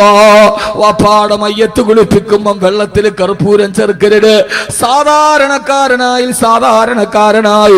ഉമർ ഈ ലോകത്ത് നിന്ന് വിട പറയട്ടെ മോനെ.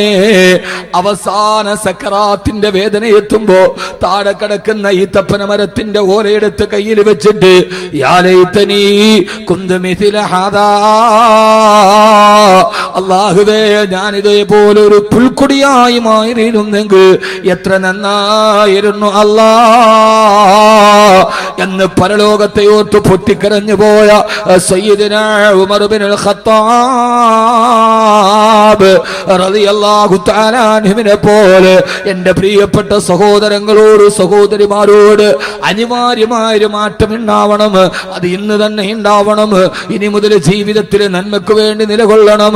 ഉമർ റളിയല്ലാഹു അൻഹുവിന് മാറ്റം വന്നതുപോലെ നമ്മുടെ ജീവിതത്തിൽ മാറ്റമുണ്ടാകണം. അൽഹംദുലില്ലാഹ് തുമ്മ അൽഹംദുലില്ലാഹ്. അഞ്ചാമത്തെ പ്രാവശ്യമാണ് ഹദ്ദാദ് നഗറിൽ ഞാൻ ഈ പ്രഭാഷണം നടത്തുന്നത്. വല്ലാഹി പടച്ച റബ്ബിനെ തന്നെയാണ് സത്യം. ഇനി ഒരിക്കൽ കൂടി ഒരു ഡേറ്റ് തന്നിട്ട് ഇവിടെ വരുമോ എന്ന കാര്യം എന്റെ ചിന്തയിലില്ല. വരണമെന്ന് അത്ര വലിയ ആഗ്രഹവും വെച്ചിട്ടില്ല.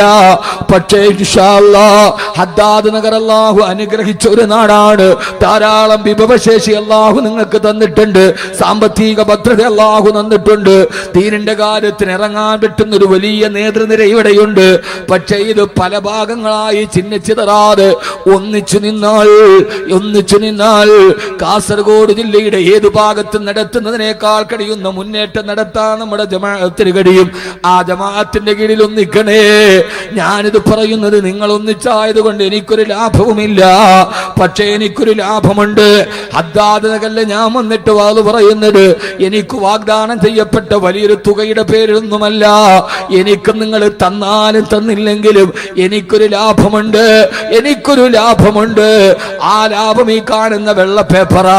ഇതിലൊരു സഹോദരി എഴുതിയത് ഉസ്താദ് ആദ്യം ഹദ്ദാദ് നഗറിൽ വരുമ്പോ ഹാഫിളീങ്ങളാക്കുന്ന പ്രതിഫലം പറഞ്ഞപ്പോ ഞങ്ങൾക്ക് ആ മക്കളില്ല, ഒരേ ഒരു പൊന്നുമോളാ. ആ മോളെ ഞങ്ങൾ ഹാഫിളത്താക്കാൻ നേർച്ചയാക്കി തീരുമാനിച്ചു. അൽഹംദുലില്ലാഹ് ഇന്ന് ഞാൻ ഇവിടെ വരുമ്പോ ആ കുട്ടി 29 ജുസു കാണാതെ പഠിച്ചു. ഒരു ജുസു കൂടി കാണാതെ പഠിച്ചാൽ ഇവിടെ ഹാഫിളത്താണ്. ധാരാളം പ്രയാസങ്ങളും രോഗങ്ങളും ഒക്കെ വന്നെങ്കിലും അതെല്ലാം മാറ്റിവെച്ച് ഉസ്താദ് ഹദ്ദാദ് നഗർ ആദ്യം വന്ന് വാള് പറഞ്ഞപ്പോ പുണ്യമദീന പറഞ്ഞത് ഞാൻ ഇവിടെയാണ്. പുണ്യമദീന പോലെ എന്റെ പ്രചാരം നേടിയൊരു കാസറ്റ് വേറെയില്ല. ലോകാവസാനവും പ്രിയപ്പെട്ട ഉമ്മയും കഴിഞ്ഞ് ആ പുണ്യമദീന ഞാൻ പ്രസംഗിച്ചത് ഹദ്ദാദ് നഗറിൽ നിന്നിട്ടാണ്. ആ പുണ്യമദീന കേട്ടിട്ട് ഒരു സഹോദരൻ മരണപ്പെട്ടു പോയി റിയാദില്. അദ്ദേഹം മരണപ്പെട്ടു പോയപ്പോ ഒരു വസിയത്ത് എഴുതി തന്റെ സഹോദരനെ ഏൽപ്പിച്ചു.